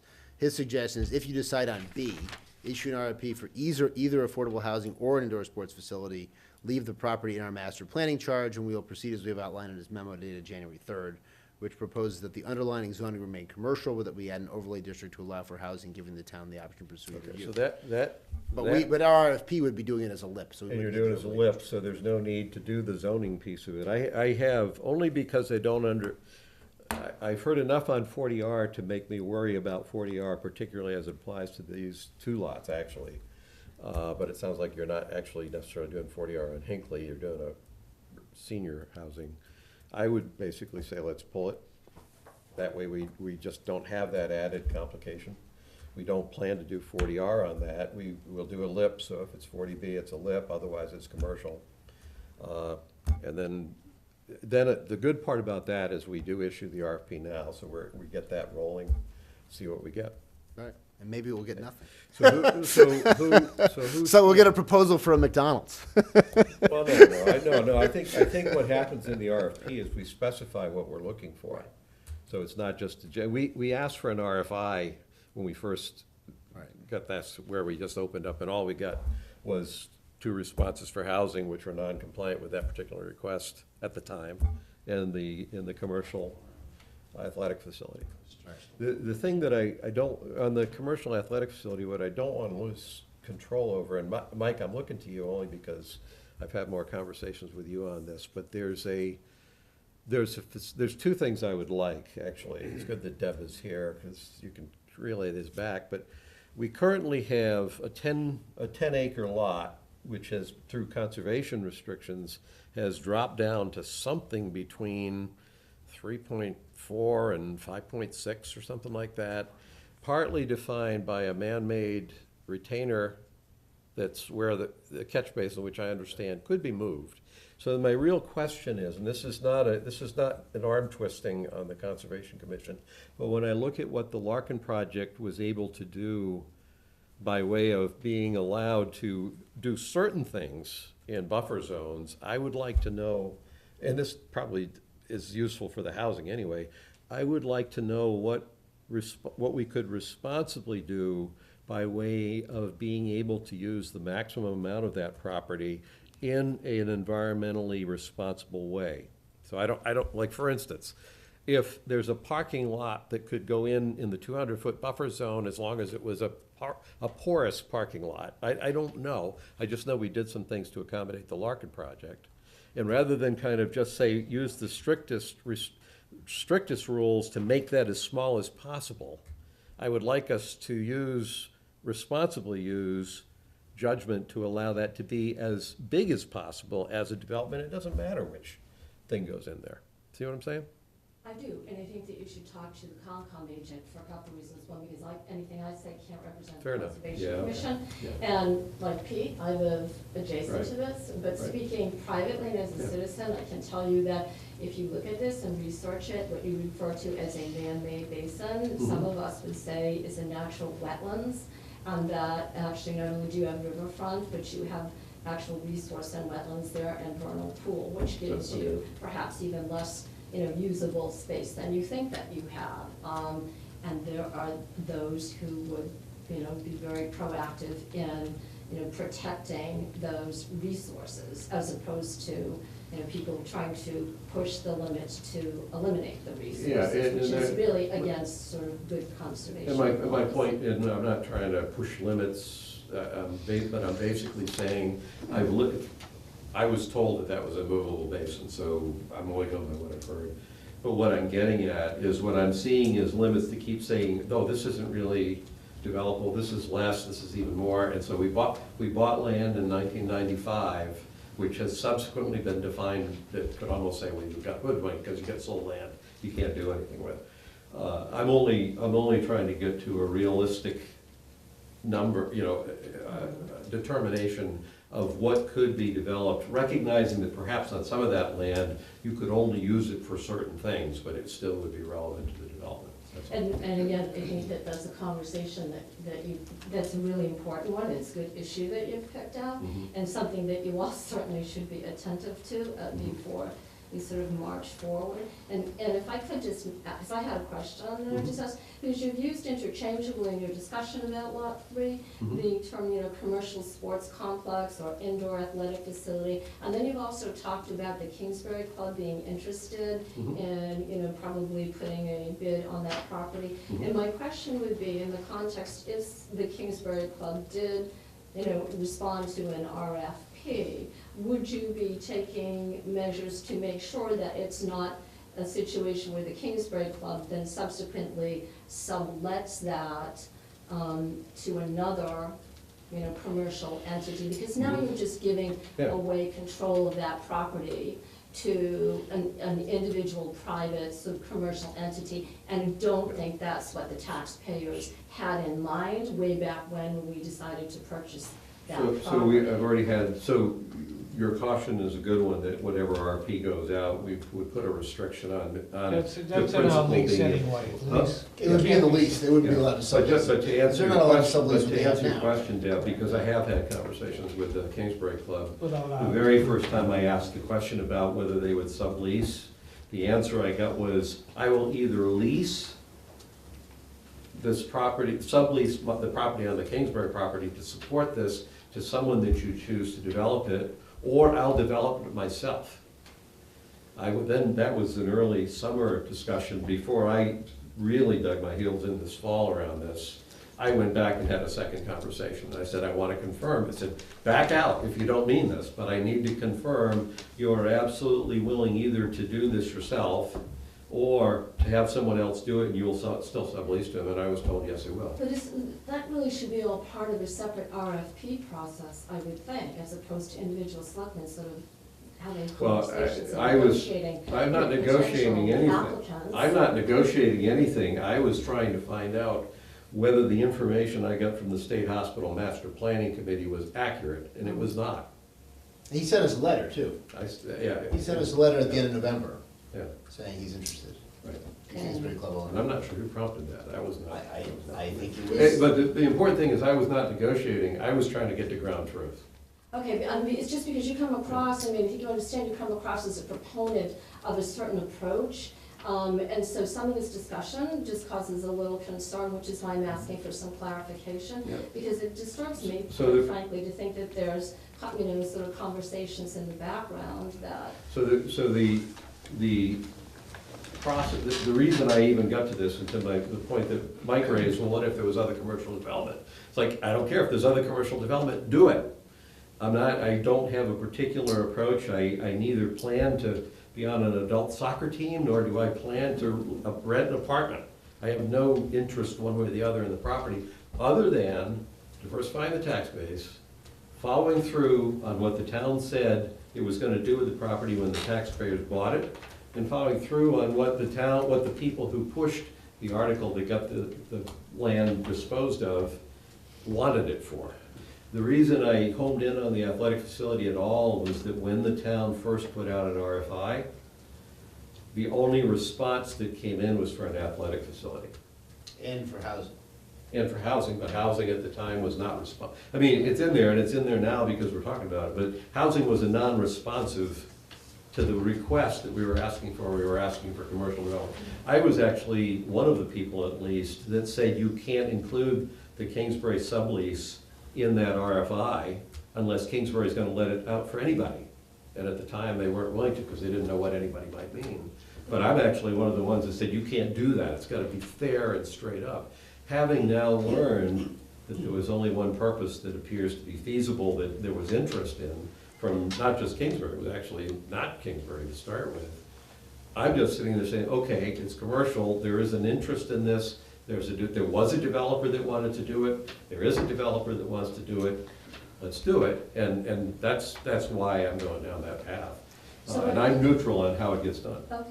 Then I would ask you, when you are doing your assessments here in terms of, you know, moving forward and how you're gonna balance and weigh different approaches. I hear you talk about the financial impact. I don't hear anybody, and this disturbs me also, saying anything about the ultimate impact, particularly for the folks on West Mill Street when you're talking about traffic. And I would ask you to think as a town, do you have a responsibility to do any sort of, you know, planning yourselves without waiting for a developer to come in and give you a very biased traffic plan, but to do some planning, or even thinking, if you recognize that Sam White has much more vehicle traffic there because they've opened it up to much more of a showroom and not just, you know, private landscapers, but to the public, that you've got leaders that just moved down onto West Mill Street with their fleet of trucks and their office and business operations, plus you have an expansion of the trailer business, and just generally, just a huge increase in traffic. And when you talk about what you're doing, and you talk just about the money, why don't you talk also about the realistic and sort of impacts to not only the people who live there, but the people who are driving there? No one lives there. Deb, go out to Ice House Road, go to the end of Ice House Road, turn right on West Mill, and go out to Route 27. Correct, but if you go Zero down there, houses, zero houses. but you know, I live there, okay, and I drive those roads every morning, midday, afternoon, evening, nights. And I know what that traffic is like. I know what you probably don't know, that coming out of Copperwood Road at 7:25 in the morning, that I have to sit and wait at the end of my driveway because of all the traffic that's coming from Sherburne and to cut through to get to Dover Sherburne High School. Right. And that's changed. That's over the Hospital years. Road. Correct. And In so Market Street. if you go down on West Mill Street, on West Street in the morning, and if you go at rush hour and certain times of the day, you're going to see traffic backed up. It's backed up on West Street past West Mill. So I think that before you start talking easily about putting in uses that could generate huge, to me huge, or significant increases in traffic and changes in traffic patterns, that you factor that into your analysis. Because right now you're just talking about the dollars. And that's a good piece and a good starting point, but you're not even considering or including in your conversation anything about the other impacts. And so when you do this balancing, balance all of the relevant pieces. Well, those are things that I've certainly thought about. Then they should be and part of the discussion. Well, I think traffic studies probably don't go up front, but my point is, you just described the traffic flow in the rush hours. That's not the time that this facility would be used. And I have gone out because I actually did go out. It's like there are no houses. The only house you go by is the one that's set back off Ice House Road. It's probably one of the least intrusive places that we can, unless we just say, commercial development, we just can't do it in this town, and then we're stuck with not Respectfully, you're assuming that all the traffic flows from from Route 27 in and out, and it doesn't. You have traffic coming down to Harding and coming down West Mill. So you're just ignoring 50% of the access. So how, and Well, it's there not are 50. houses I'm around there. assuming that some of the traffic will come from out of town, that's fair. And the rest of the traffic that doesn't come from out of town, it's in town. Valid point. But what makes you think that they're not going to come up Hospital Road and go down, or they're coming, I think, to be honest with you, Deb, I think you guys should be more worried about Hospital Road once we develop the hospital, and once we've done something down why there. would you assume that we're not?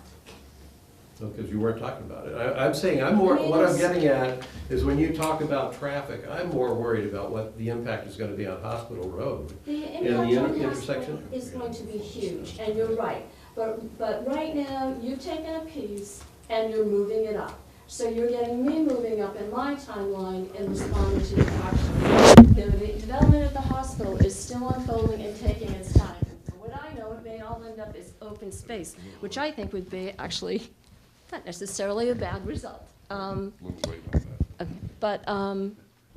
But yes, you have pushed this forward on an agenda, and so I'm responding to that. And yes, I am worried about the traffic on Hospital Road. I already see it. And there's another development that's going in, is it the Larkins? That's doing the affordable housing development that's on Hospital Road? Yes, Larkins. So is it? Yeah, Larkins. 49 The Larkins. units, All right, 49 units. so Chapel Hill Estates. yes, well, yes, I am, concerned about that, but I think our neighborhood overall is very thoughtful, very conscientious. You don't see us running around screaming and yelling and just objecting to everything. I think we're asking you to be thoughtful and conscientious. And I am a little perplexed because these issues have been discussed multiple times and they keep resurfacing, and I don't know why.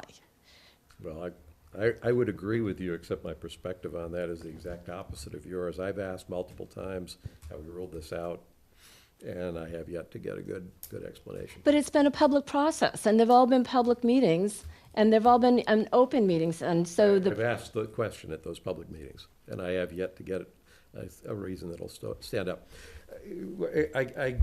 I don't know that there's a whole lot more we're gonna get in this conversation tonight on this. I think we've got to an agreement that we need to put together I don't know, it sounds to me like 2 RFPs. We need to actually figure out what we're dealing with. I think we do it as a single RFP. That's fine. I don't know what, it may be a single document that has 2 descriptions. I don't know, how, You establish criteria. You can't have, you've got. Well, as let's you see the allude draft. to We need earlier, the you've gotta draft. be able to compare. Who would draft it? You've got to be This able to. RFP is within Kathy McCabe's purview, correct? This is part of her contract? I believe so. You've basically got to have objective criteria that can be compared from one situation. So I guess we'll, I don't think it's in her scope of work at all, but, to be honest with you. But, So if not Kathy, is this something that Sarah could draft? Or Mark? We've done them in Franklin, I mean, I you think have that's- to I think decide that's what the first step. criteria you want. Let's lay out, get the drafted RFP, that's including the criteria we'll use. We'll need to review it to make sure it's acceptable. So if it's within Kathy's scope of work, she should do it, because we agreed to pay her for it. If not, I would say Mark, between you and Sarah, are probably the logical people to draft it. Whoever does it's gonna need input from whoever's actually thinking about what they wanna do and what criteria. Yeah, we'll have part 25 of the Gus and Mike talk about lot 3 We have a discussion. process, we got criteria, we've agreed to that. We're gonna have to work out the details on how that gets Right. evaluated, but Right. this is a way we can move forward. And We just- can do just it to- before the town meeting. To Deb's point, for the kind of factors that she raises, do those go into the RFP, like as things that will be weighed in the, It's a policy decision essentially, whatever. it can go in there, however. it I don't know how you're gonna weigh it unless we're gonna start doing traffic studies as well. No, not necessarily. I mean, I'm just asking the question. I mean, is that something Well, that gets again, dealt with by the depending- ZBA? I mean, it's.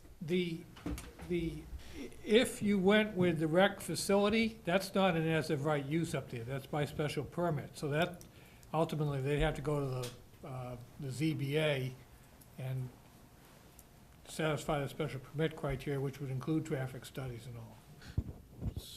And the So same what would be was true this- of the 42, the LIP, right? The LIP goes to the ZBA as well. Yeah. Yeah, So either one's gonna have to do traffic studies. So the traffic engineers cash in once again. but that's something that's probably gonna be done after the point that we've kind of figured out which fork in the road we're going down, unless approves it. I agree. Okay, I agree. okay. Can I just back up a minute? I want to go back on your wetlands question and everything else.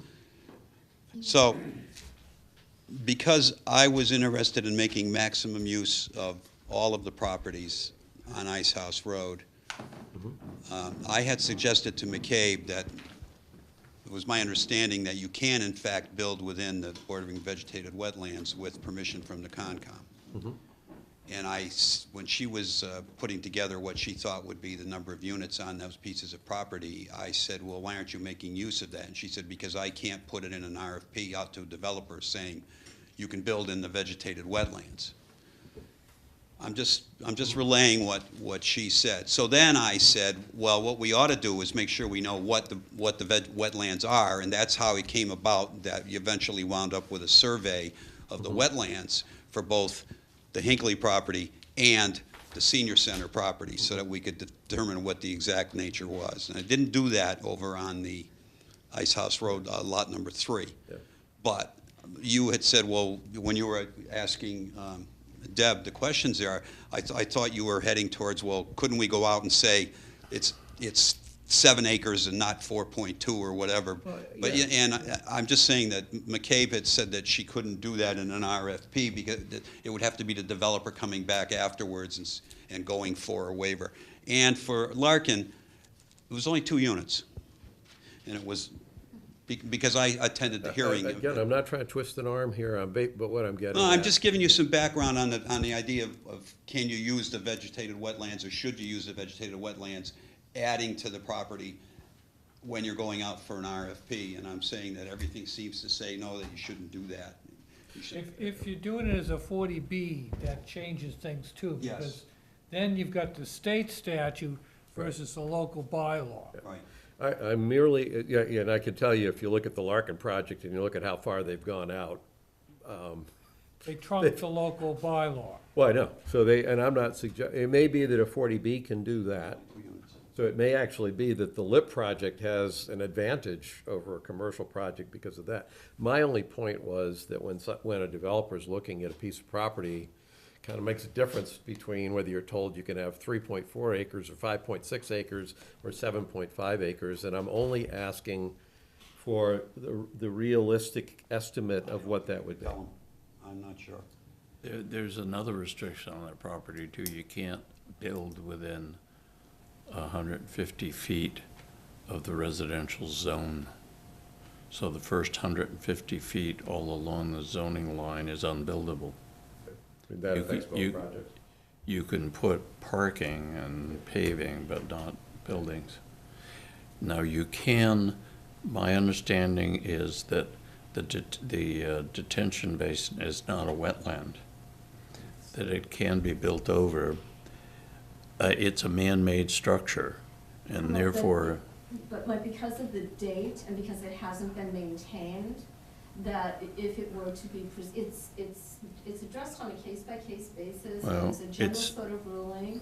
The DEP it's has done said all the that- time. If conservation has a will to do it, they can do it because, but if they want to obstruct whatever goes in there, they can use it as a way to I obstruct. think that's unfair There- characterization of No, Concom's, well- upholding, well, bylaws and Maybe it's statutes too and late in the night regulations to be and arguing these instructions. things, but the high school parking lot has detention basins underneath it.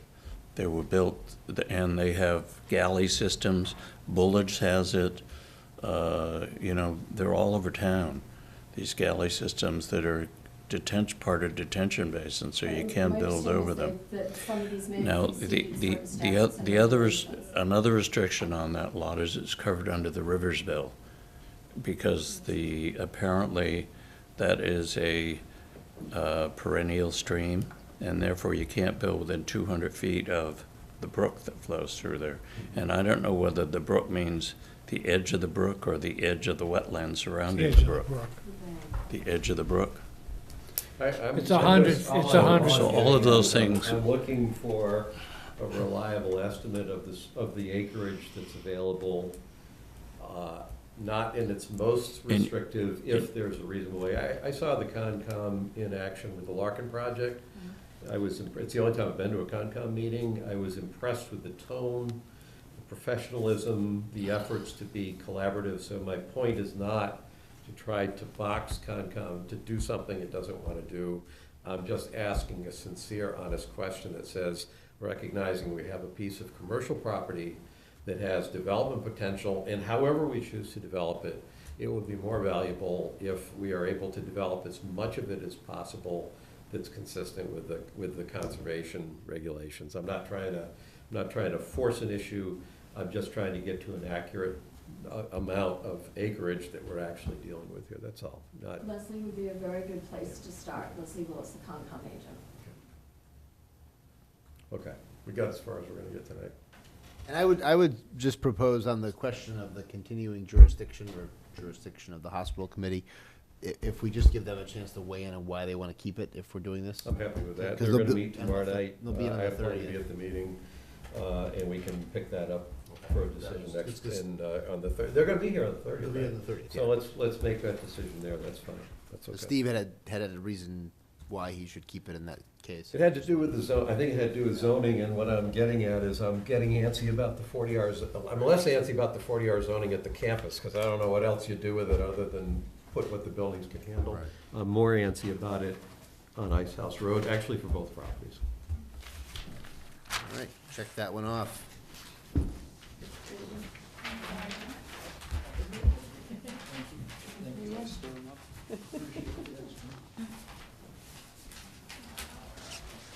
See you, Gene. See you tomorrow night. All right. Okay, Well, that so, was fun. for whom? Yeah, we want to get home before the snow starts. It might have stopped. 2 more hours. May have come and gone. If we move, we could have 3 people voting. I mean, here's your argument for 5 right there. And then the discussions of Lot 3 might go on for twice as long. You consider the damage 3 selectmen can do. I've been biting my tongue. There are all kinds of things that I wanted to say.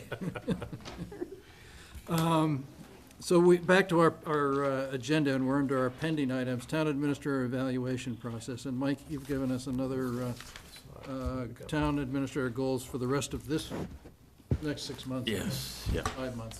Well, the So, entire fiscal. look at those. Yeah, Can you email those to us, Mike? sure. Thanks. Yeah, maybe both sets of goals, Mike, if you could email those. Okay. And then the other thing that I guess we were waiting on for you was your self-evaluation, I think it's this, right? Isn't this? or is this it? Yeah, This, yeah. This is it. That was for, it's self-evaluation for 17, and then the goals are for 18, 19. 19, yeah.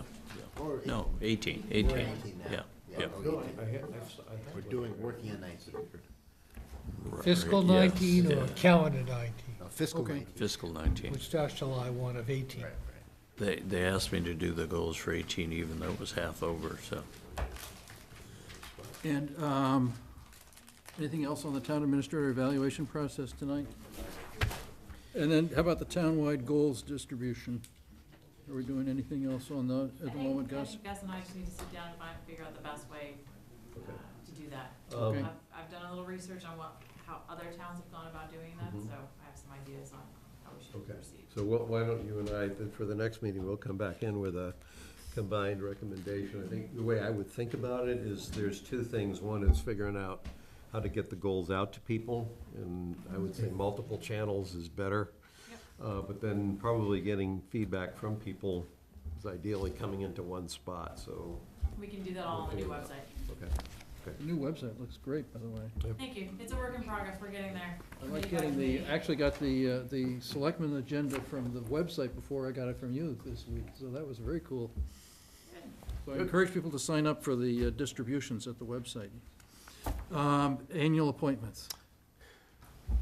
Nothing on those. I'll be back to you both with my proposed plan. Are we done? I'm just waiting to hear from the Board of Health. Oh, Board of Health, Yeah, that's that so I'm one. just waiting to hear from them on that. I just sent them another email while we were meeting tonight to see if we Okay. can get an answer on that. All right. Senior housing survey, we've got some people working on that. Yeah, we had a meeting at Blue Moon on Friday afternoon? Yes, it was Friday afternoon, so Dick Scolari and Barbara Gips have both volunteered to do some work. I didn't, but I basically said, I'll come if you want me there, and they kept telling me when the meeting was, so I showed up. Because I'm not, I don't represent that I've got any insight on that to speak of. Jack Wolf was the other person, and basically what we had was a discussion around what the goals, what the objectives of the survey were, and if you give me a second here. So what we said was that the goals of the survey, what we're trying to find out is how many senior housing units do we need? What formats do we need them in, apartment versus standalone? What location do we need? And that's not necessarily a specific lot, but that's downtown, up at the campus, Ice House Road near the center, and maybe elsewhere. What price points are we targeting? How does that total demand distribute over time? So over some amount of time. What's the preference between purchasing versus renting? Those are the kind of preference dimensions. Then there were a few things around demographics, wanting to be able to differentiate respondents by age, and perhaps having age serve as a proxy for time frame. So in other words, Yeah. technically 50 or 55-year-olds are seniors, but if they give us an answer, they probably are Aren't gonna come talking for about 20 something years, 10 years maybe. from now, 20 years from now. Income level, in the income level, so the tricky part here is on one hand, we'd like to know who responded, so we know who didn't, so we maybe can go after them. On the other hand, some of the information we want, it might be a little sensitive. The income level issue is who qualifies 40B, who qualifies for some form of community housing, who is just somebody who wants to downsize and get a good market rate, and so we understand that demand. And then the other piece of that was physical capability, so in terms of somebody that wants to be near the kayak launch up at the Charles River Gateway is going to want something that's a little different than somebody who needs assisted living. I understand it's not just income for qualification, it's also assets, so.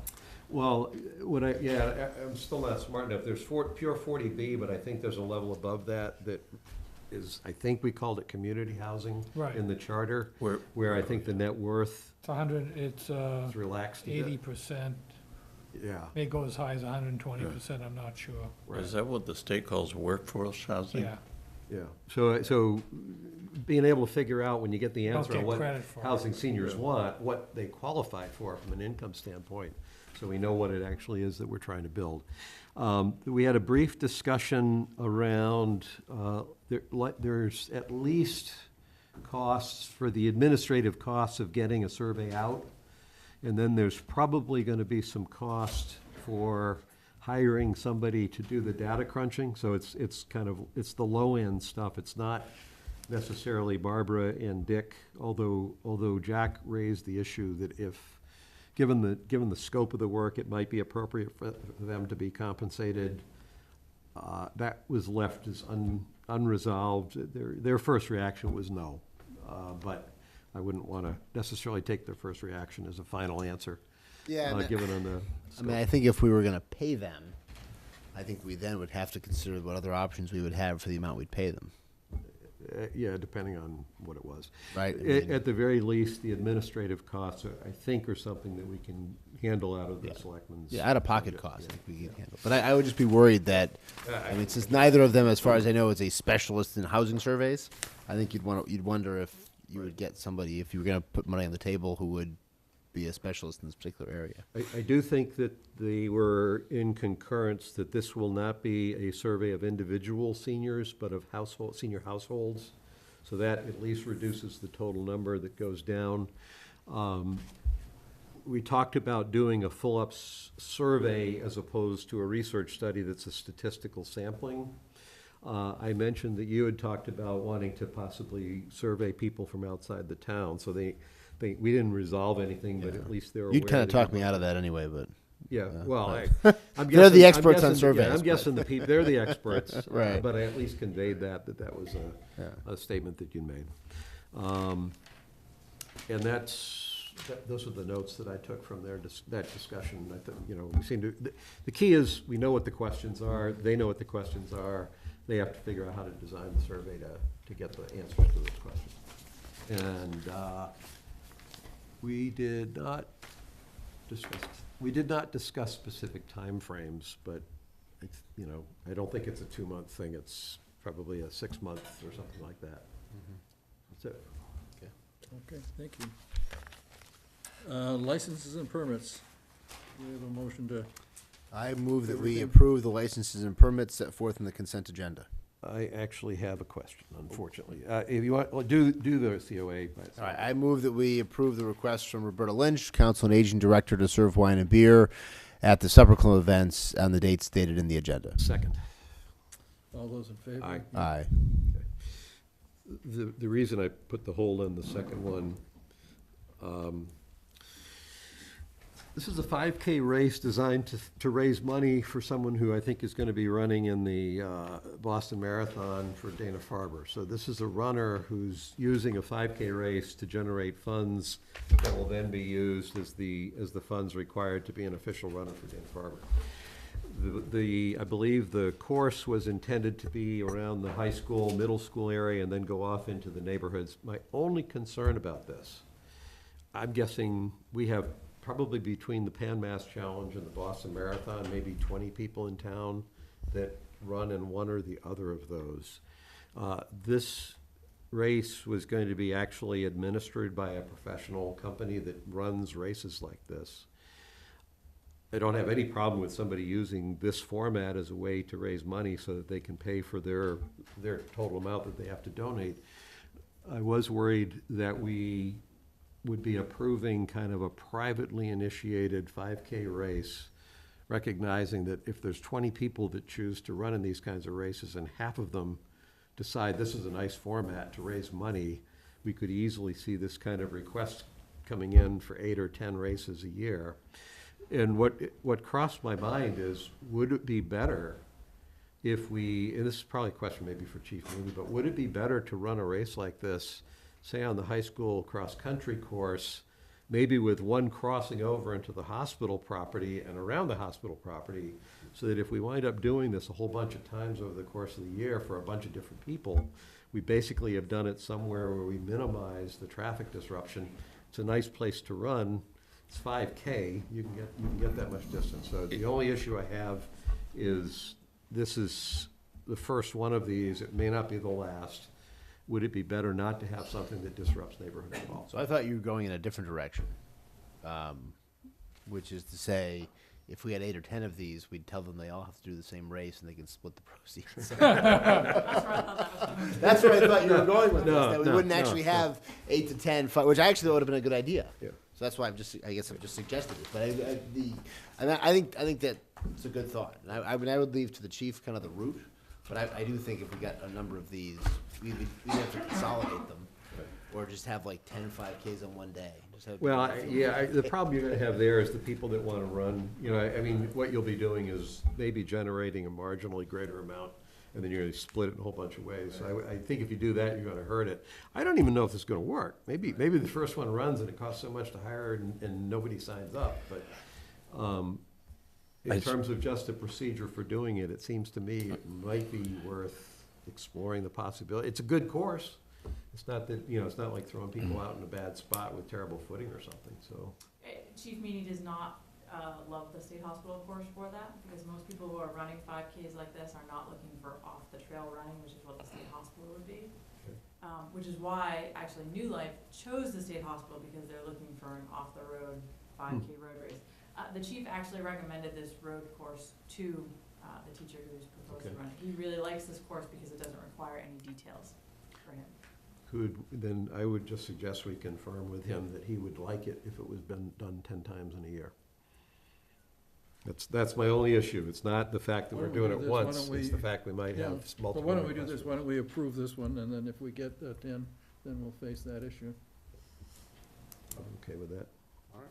I mean, it's somebody raising money for a good cause, but I do think we need to kind of. Yeah, I don't think you want to impose on a neighborhood too many times. That's my point. Right. Yeah.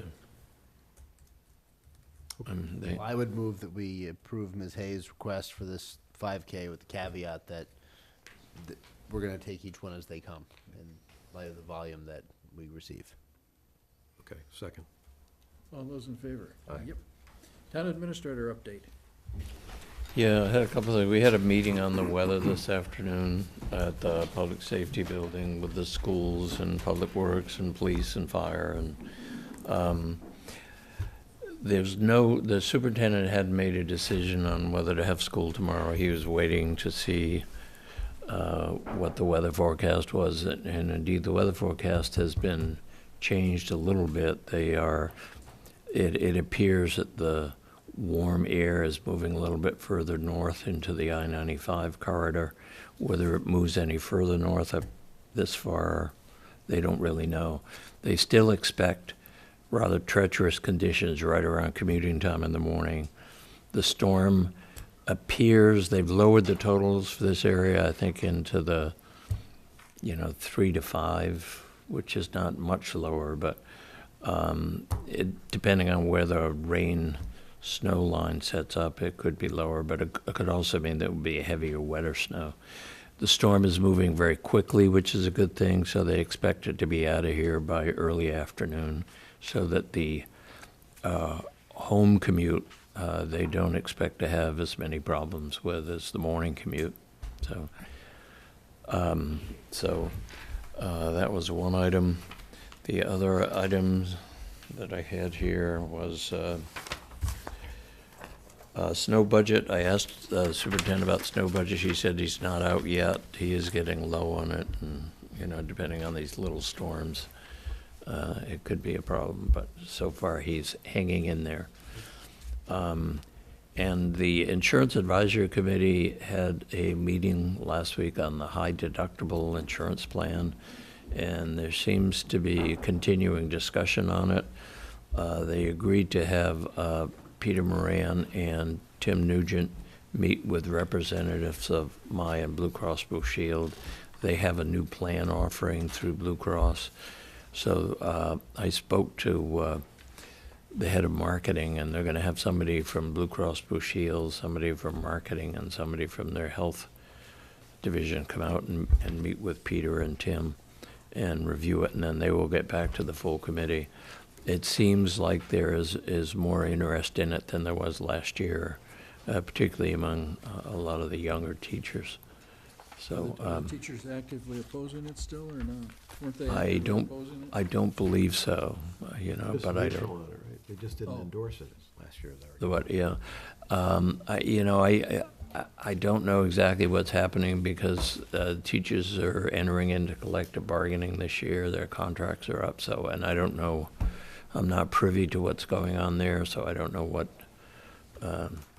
and there's probably only so much that you could say, even those who know about it can say, because it would violate the collective bargaining laws, so I guess the answer is I don't know.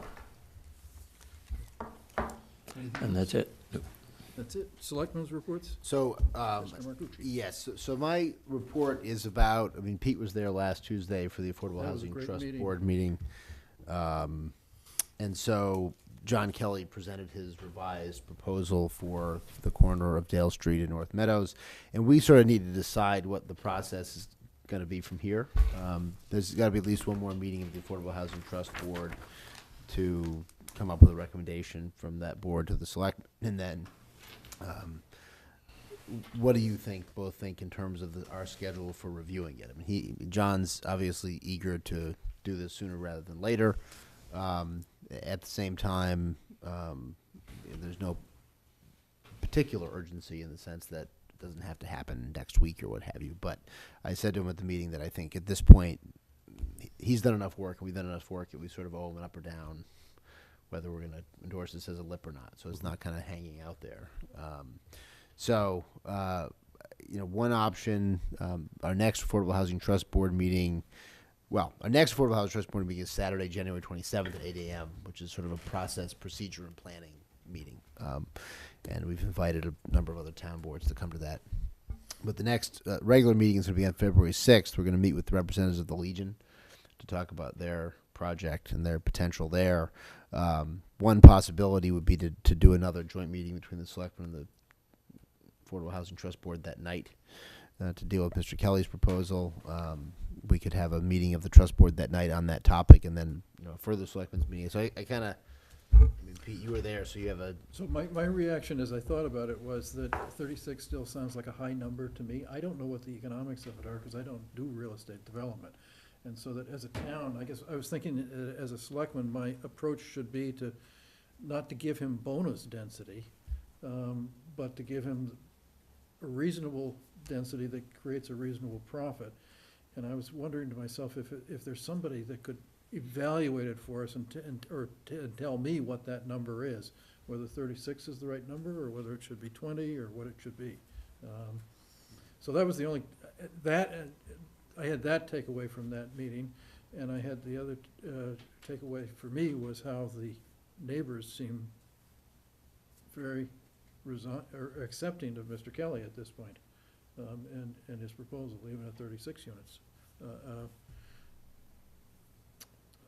Is it Mary Sullivan? Was the one person who raised the issue about the number. But a couple of the other people seemed accepting that we're neighbors. So process-wise, what do you think in terms of the next meeting? Or do you want to see if we can find somebody who's going to evaluate it? I'd love to have some sort of evaluation from somebody that does it, that has some, at least more information than understanding than I do. I mean, I could reach out to COG and see if they could, they're probably the best position to provide that kind of advice. So I can do that. Yeah, that's a great idea, actually. Yeah. And Or McCabe probably has that it's probably the sort of information that the people have on they just know if Right. they've been in the business all the time. Yeah, but a big chunk of it's the land acquisition cost. Which they Do we know probably got. that? What? Do we know the land acquisition cost at this point? We saw Probably it. not, I'm assuming it was renegotiated, but. But I can ask them for that. And maybe we can then reconvene to address this on the 30th, or I just want to know what to tell Mr. Kelly in terms of Can you ask him for his pro forma? when he can expect I'll raise it, I can raise it with him. We meet. He probably doesn't have one at this point in time, Meet because on he's the not going 30th, as and we a, meet the week later. he's not going as a 40B. Thinking with the 30th, we're gonna have the state hospital here, that might not be the best. Depends how late you wanna work. Put it on the 6th. Put it on for the 6th, and maybe we'll tell him we may not make a decision that night. I'm sure he knows what he's We'll offering to talk to sell him. Solar. Did Emera, as an organization, take a position on this? They have not, I mean, the MROB members who were there generally spoke favorably about it. I mean, Nancy Hall said that she's sort of neutral on it, but she appreciates. They were unanimous in saying they appreciated the amount of time that Mr. Kelly had put in meeting with them and how responsive he had been to their concerns in the meetings that he'd attended with them. And that he had pretty much delivered on everything that they had asked for, I think. Yeah. We did, I was just telling you guys that we did have cable film it, so it is available to watch. The Affordable Housing Trust meeting. Another spellbinder. That's it for me. Gus? You already reported on the senior housing survey, so it was one extracurricular. We all were at the Council on Aging celebration, which I thought was a nice event, and I did too. just overall, I mean, fundamentally, I was impressed with the video that they showed. You know, it's a very good program, and I commented to Roberta that in my hometown, when my mother needed help, I went to their COA, and they were real helpful. It was an office, and there was staff there, and that was the program. Compared to that, we're doing something pretty good here as far as that goes. So can I just mention something on top of that? Yeah. My reaction was that as I watched and listened to what they presented was, this is our human services department here. These are the people that are really interacting with people that are in need of some services in our town.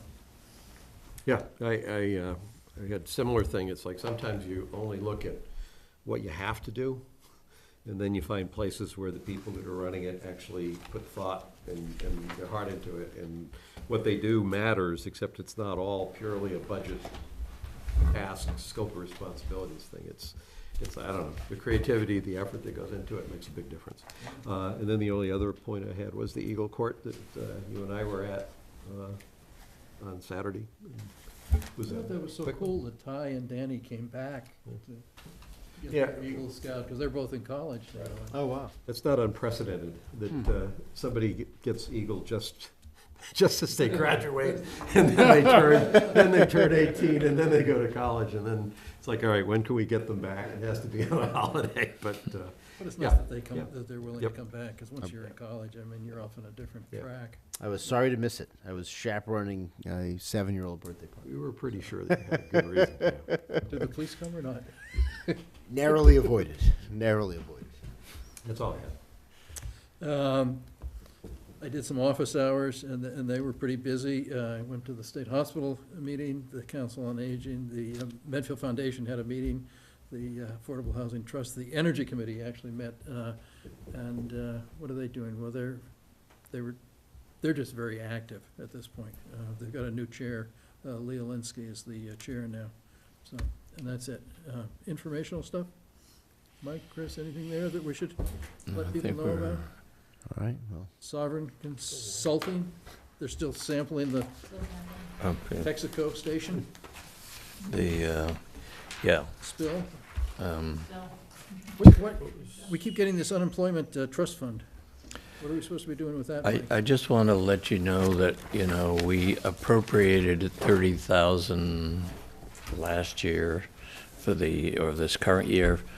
Last year, we spent 43,000. This year, as of the end of December, we had already spent 27,000. So we're upping the request for that from 30 to 50,000. And when that list that I gave you has no names on it for protect the privacy of the individuals, but Is there a trend as to why people are being terminated to get the unemployment? some of them are teachers whose contract hasn't been renewed.